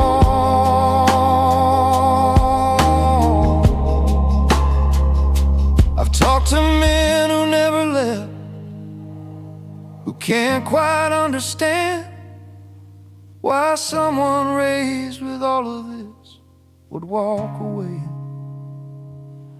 I don't blame them for the question, I can barely answer it myself, except to say that sometimes people have to put the faith up on the shelf and live inside the absence long enough to feel the weight what it means to be without it, long enough to see it straight. Not as a set of rules to follow, not as guilt and not as shame, but as a father who kept the porch light burning every night I didn't come.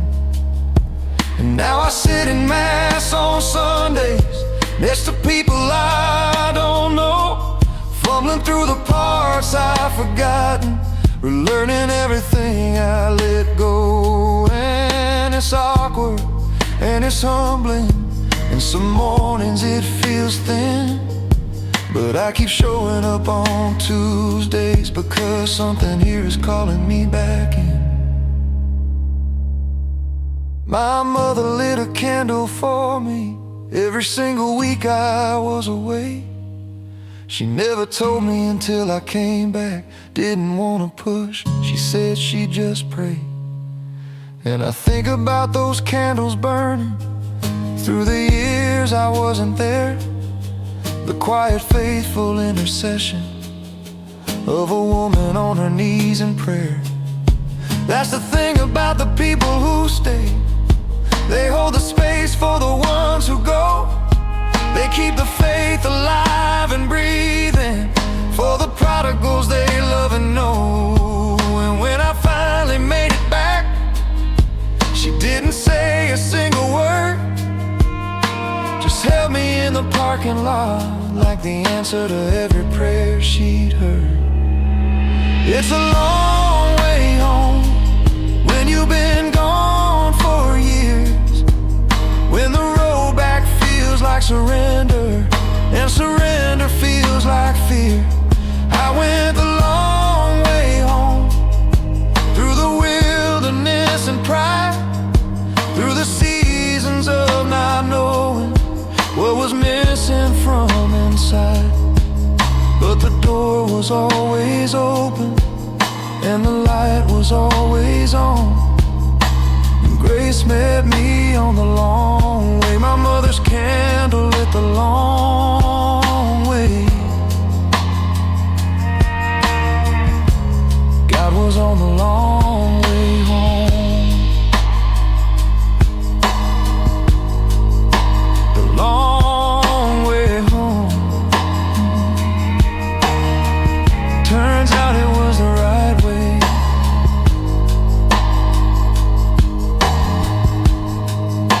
The long way home. He was on it all along.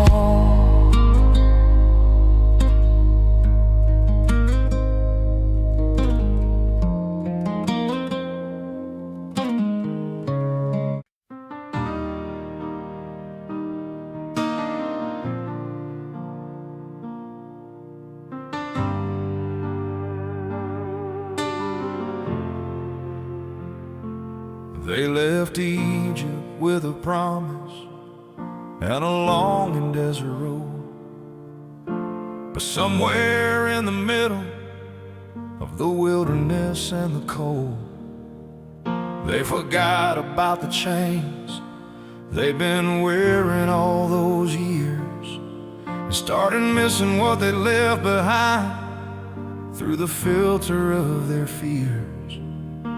The manna on the ground each morning started tasting like complaint. They said, God, is this the freedom that you promised to your saints? No bread, no water, nothing but this same dry ground each day. And in the moment of their grumbling, the serpents found their way. There are serpents in the desert that we summon with our doubt, that we feed with every murmur, every time we can't see out. And the poison isn't just in the bite, it's in the lie that says God brought you here to die. Look up from where you're lying, look up from the desert floor, look up. Stop looking at the dying, look at the one they lifted up before. He didn't take the serpents away. He gave something stronger than the venom sting. He gave mercy on a wooden post. He gave everything. Look up, just look up and live. 2,000 years of walking since that desert full of sand, and we're still the same old people with the same complaints in hand. We're tired of the manna, tired of trusting what we cannot see, tired of the long and winding desert between the chains and being free. And the serpents come so quietly in the middle of the night, in the bitterness and envy, in the losing of the fight, in the slow and creeping poison of a faith that's turned to stone, in the voice that says you walk too far already, turn around and go back home. But God has never promised that the serpents won't be there. He promised something better than removing every snare. He promised that the antidote was stronger than the bite, that mercy beats the poison every single time. Look up from where you're lying. Look up from the desert floor. Look up, stop looking at the dying. Look at the one they lifted up before. He didn't take the serpents away. He gave something stronger than the venom sting. He gave mercy on a wooden post. He gave everything. Look up, just look up. When you lift up the Son of Man, then you will know that I am. When you raise him on the timber, like the serpent on the pole, then the poison in your desert meets the mercy of his soul. And I think about that hillside where they raised him in the air, and the whole world's venom gathered, and the body hanging there, and the ones who looked upon him dying in that desert sky didn't find the serpents gone, but found something to keep them alive. Because he is the bronze serpent, and he is the wooden post, and he is the upward looking when the poison matters most. Not a God who clears the danger from the path before our feet, but a God who hangs above it, says, look up, I am complete. I am the bread you're sick of. I am the water in the sand. I am the thing you're complaining about, and I am the promised land. I am the Exodus in Egypt. I am the serpent and the cure. I am the one who keeps on walking with you when you're not sure.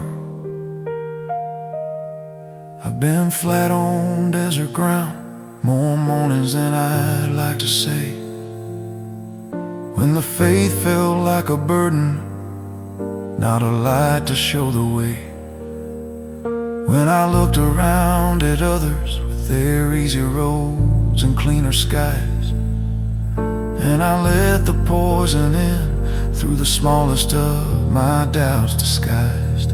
But someone said, look up, son, not at the ground, not at the snake, not at all the ways this journey is more than you can take. Look at what was lifted over you before you even knew the bite. Look at the one who took the venom in so you could have Look up from where you're lying, look up from the desert floor, look up.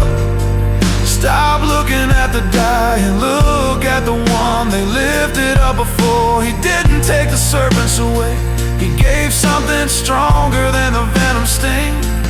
He gave mercy hanging on the wood, he gave everything.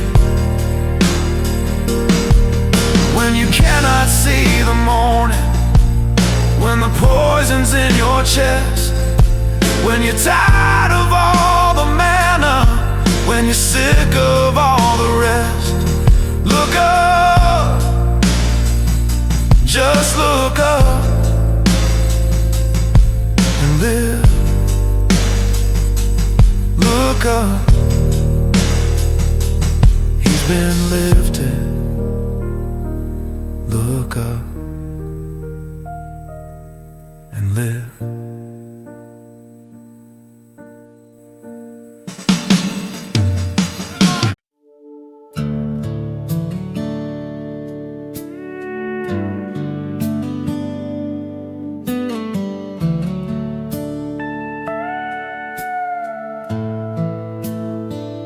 When I don't understand the road, when answers never come, when prayers feel like they disappear into a silent sun,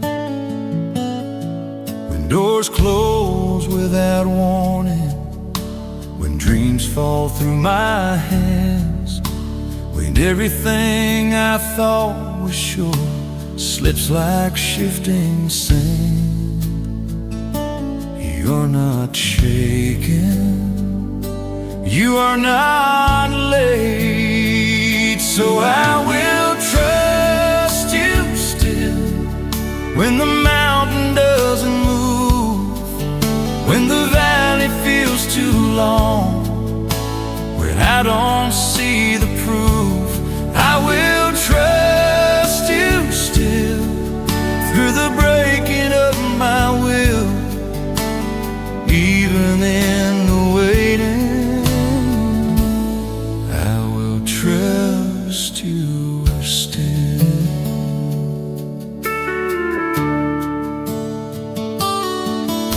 When sickness shadows daylight, when loss cuts deep and wide, when fear begins to whisper lies that hope has slowly died,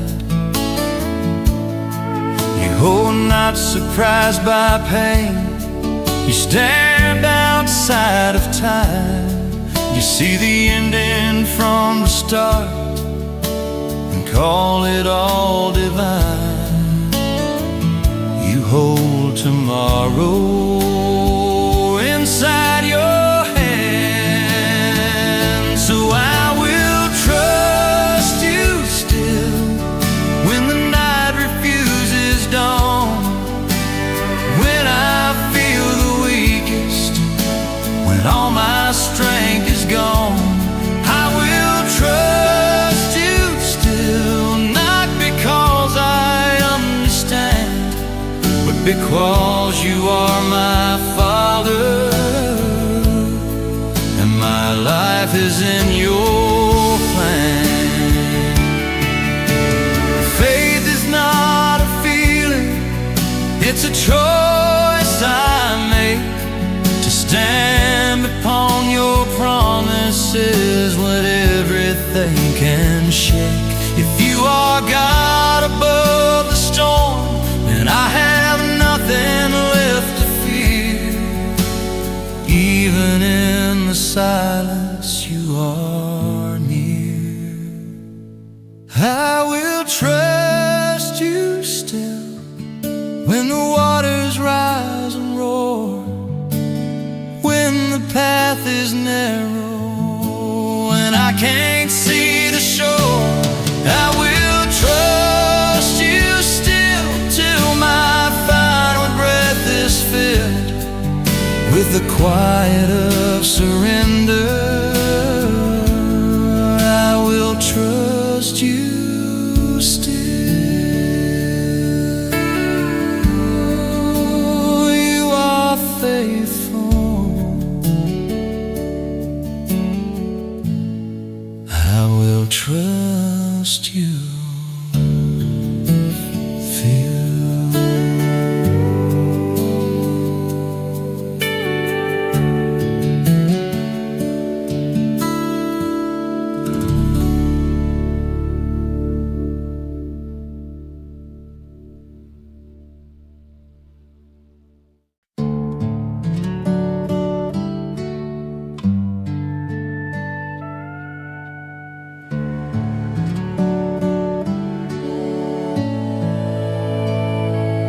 40 days beneath the sky, where silence strips away the noise that fills my restless heart and leads my soul astray.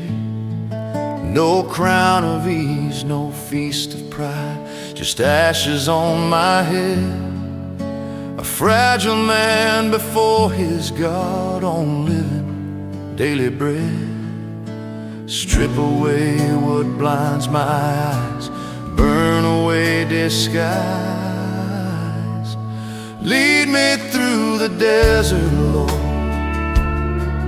where only truth remains, where hunger turns to holy fire and mercy falls like rain. Break the stone around my heart till grace can enter in. 40 days to lose myself and rise with you again.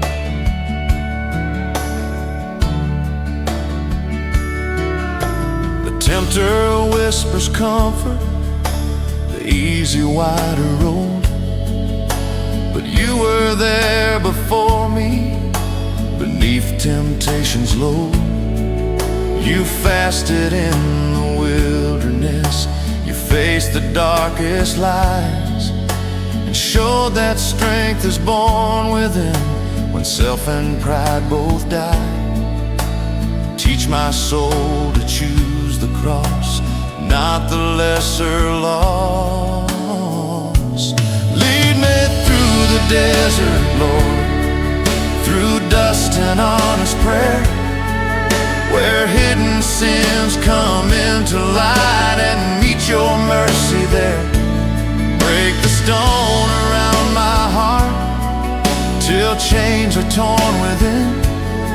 40 days to lose myself and rise with you again.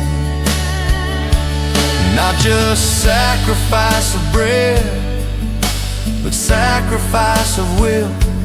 Not just fasting from the world, but learning to be still. If dying now means living true, if surrender sets me free, then let these 40 days reshape the man I'm called to be. Lead me through the desert, Lord, till Easter morning breaks, till every wound is washed in light and every fear awakes. Break the stone around my heart, let resurrection begin. 40 days to lose myself and rise with you again. From ashes into flame, from desert into dawn.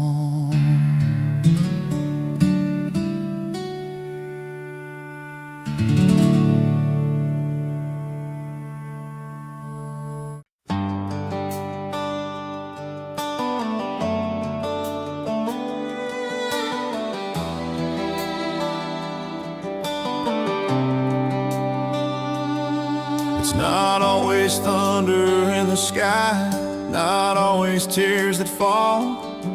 Sometimes it's just a quiet weight I carry through it all. A word I choose to hold inside, a pride I lay back down, a silent yes when no one sees, a lost but holy ground. You never said the road was wide, but you walk right by my side. So I'll take up my cross today, not tomorrow, not halfway. In the small and hidden cost, I will follow through the loss. Every burden, every scar brings me closer to your heart. If this road is where you are, I'll take up my cross. forgive Him one more time when anger feels so strong. It's loving when I'd rather run. It's choosing right from wrong.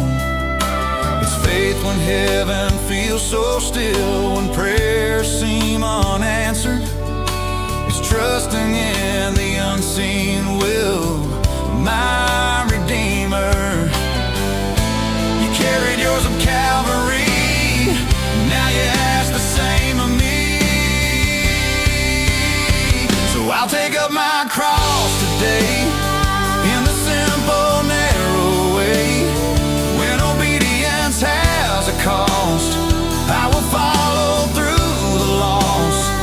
Every valley, every start shapes the surrender of my heart. If this road is where you are, I'll take up my cross. It's not the wood, it's not the pain, it's dying to myself again. It's giving up my need to win, to let your kingdom enter in.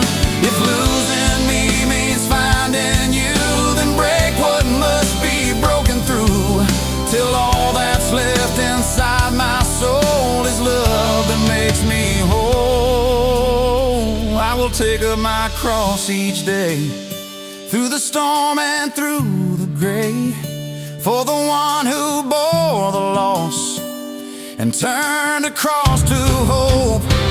Every step, both near and far, leaves a mark upon my heart.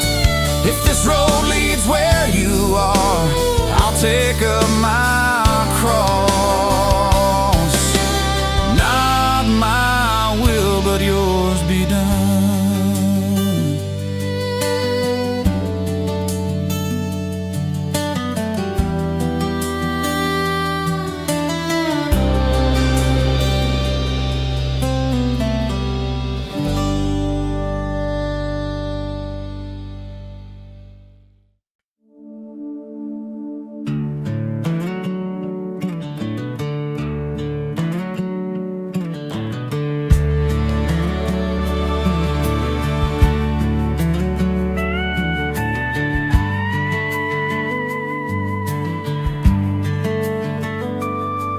When the night is full of shadows and my heart is full of fear, when the road feels long and lonely and no answer seems near, I lift my eyes to heaven through the silent dark and whisper holy words from the depths of my heart.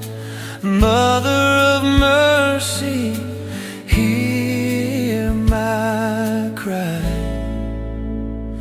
Under your mantle, cover me. Hold me in your purity. When storms are raging wild and strong, keep my fragile faith alone. Under your mantle, let me stay.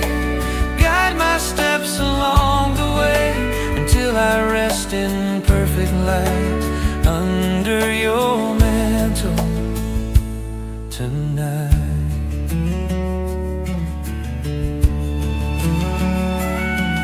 You who stood in quiet courage when the world had turned away, teach my trembling soul how to trust and how to pray.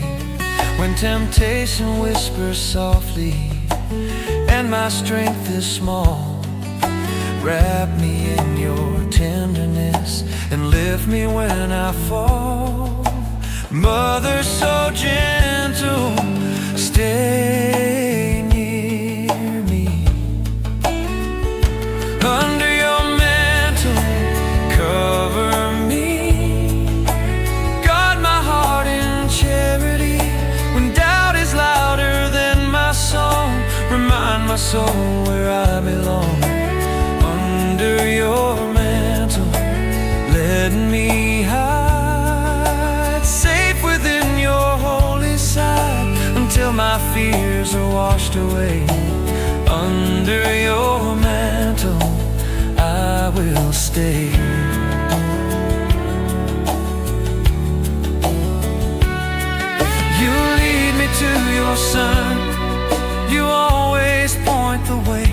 In every trial, every cross, you teach my heart to pray.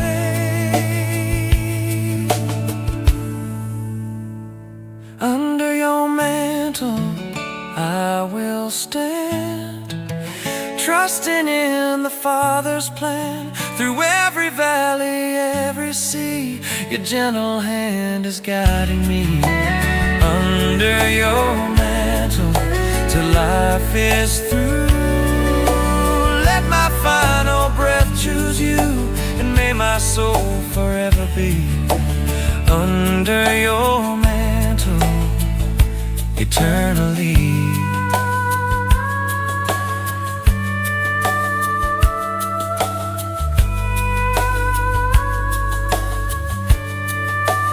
Holy Mother,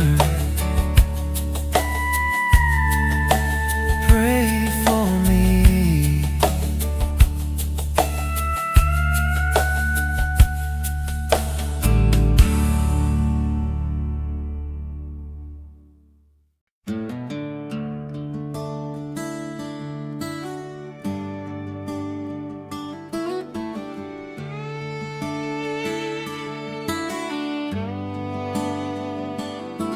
He saw you from a distance long before you turned around. Before the shame could slow your footsteps, he was already running down. You'd spent everything you carried on a life that left you bare. You chased the wind through empty cities, looking for what wasn't there. The laughter faded into silence, the friends all disappeared, and in the wreckage of your choices, you forgot that he was near. You don't have to clean yourself up, you don't have to fix the years, you don't have to have the right words ready, you just have to appear. Come home, the light is on, never once went dark. Come home, the table's set, there's a place kept in his heart. You can come with all your broken, every scar and every wrong, every road that led you nowhere, every night that felt too long. The Father's at the doorway, arms wide open, standing strong. Come home, the light is on. The older brother's watching with a stone behind his eyes, counting every year of service, measuring it against your life. But grace was never meant to be a thing we ration out in lines. It falls on those who least deserve it, like the rain falls on the vines. The ring is on your finger, the robe is on your back. Heaven throws a celebration every single time a child comes back. You don't have to earn the welcome, you don't have to prove you've changed. Just lift your eyes toward the horizon and let him close the range. Come home, the light is on, it never once went dark. Come home, the table's set, there's a place kept in his heart. You can come with all your broken, every scar and every wrong, every road that led you nowhere, every night that felt too long. The Father's at the doorway, arms wide open, standing strong. Come home, the light is on. Maybe you've been gone so long, you forgot the way back in.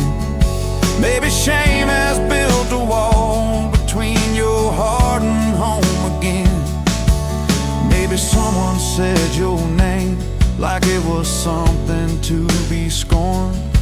Maybe church felt like a courthouse and grace felt like a storm, but I tell you this, he knows your name. He never stopped to watch.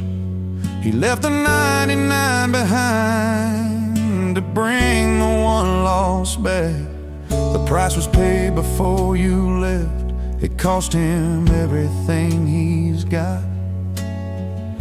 And love like that doesn't stop. I've seen men kneel in silence with nothing left to say. I've seen women come with trembling hands after years of staying away. And every time the same thing happened, every single time, the one who made the stars above said you were always mine. Come home, the light is on. It never once went dark. Come home, the table's set. There's a place kept in his heart. You can come with all your broken, every scar and every wrong, every road that led you nowhere, every night that felt too long. The Father's at the doorway, arms wide open, standing strong. Come home, the light is on. Come home, you've been gone long enough. Come home, he never stopped loving you. Just come home.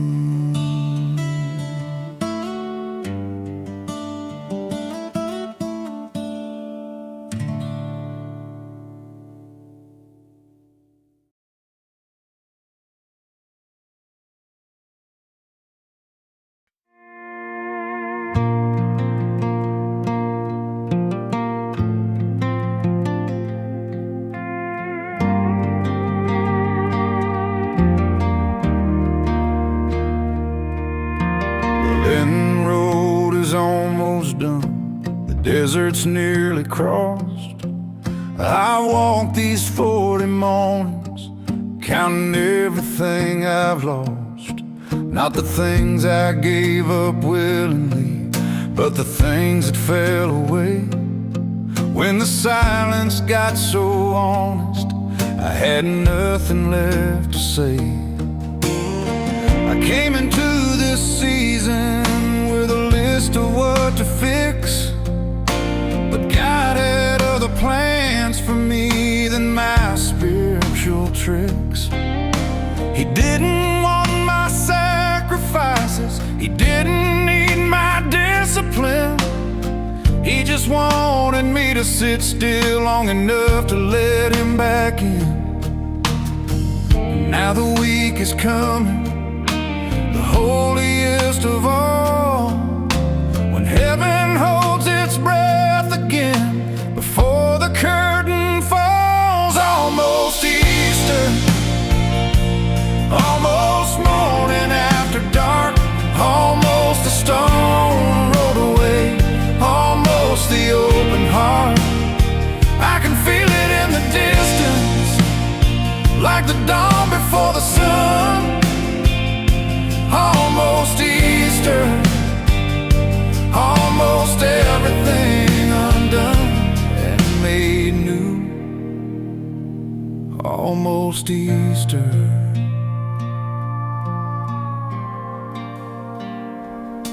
Holy Monday came with questions, Holy Tuesday came with doubt, Holy Wednesday felt like silence when I couldn't figure out how a man could love that deeply, how a God could choose that road, how the hands that shape the universe could let themselves be nailed and sold.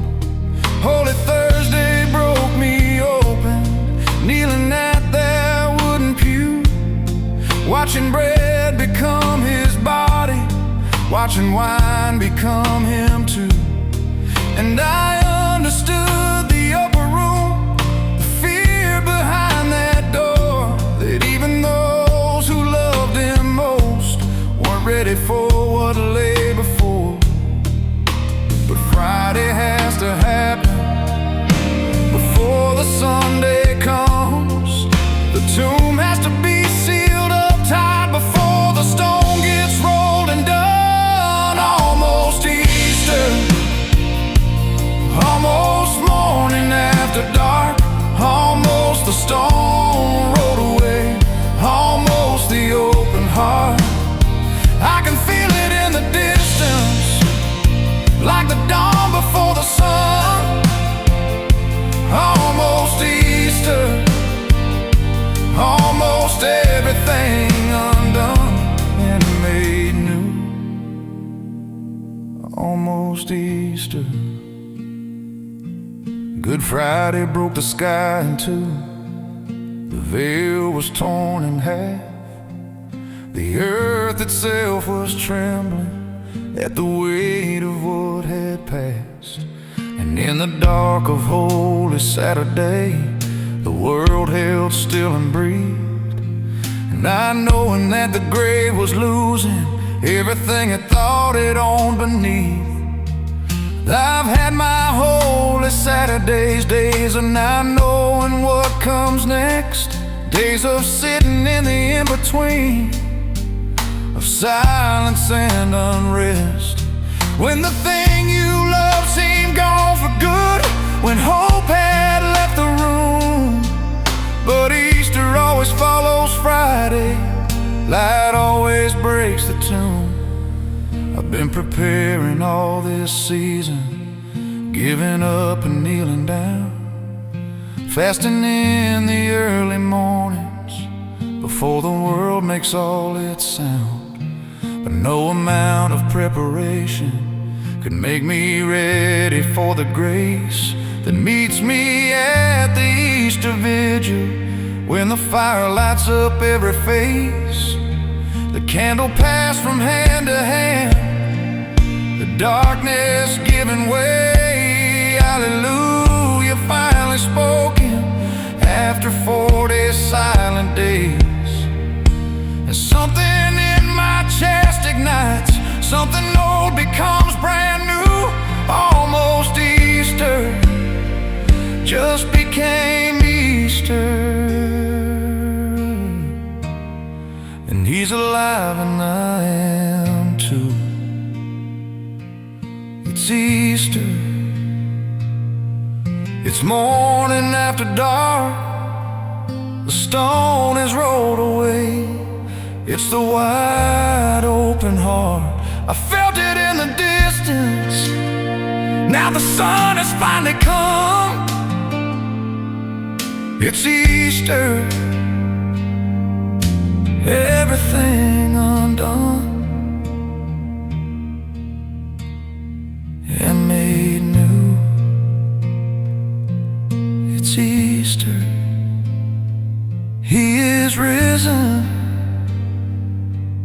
It's Easter.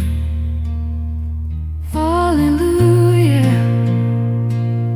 After all this silence, Hallelujah. He is risen indeed.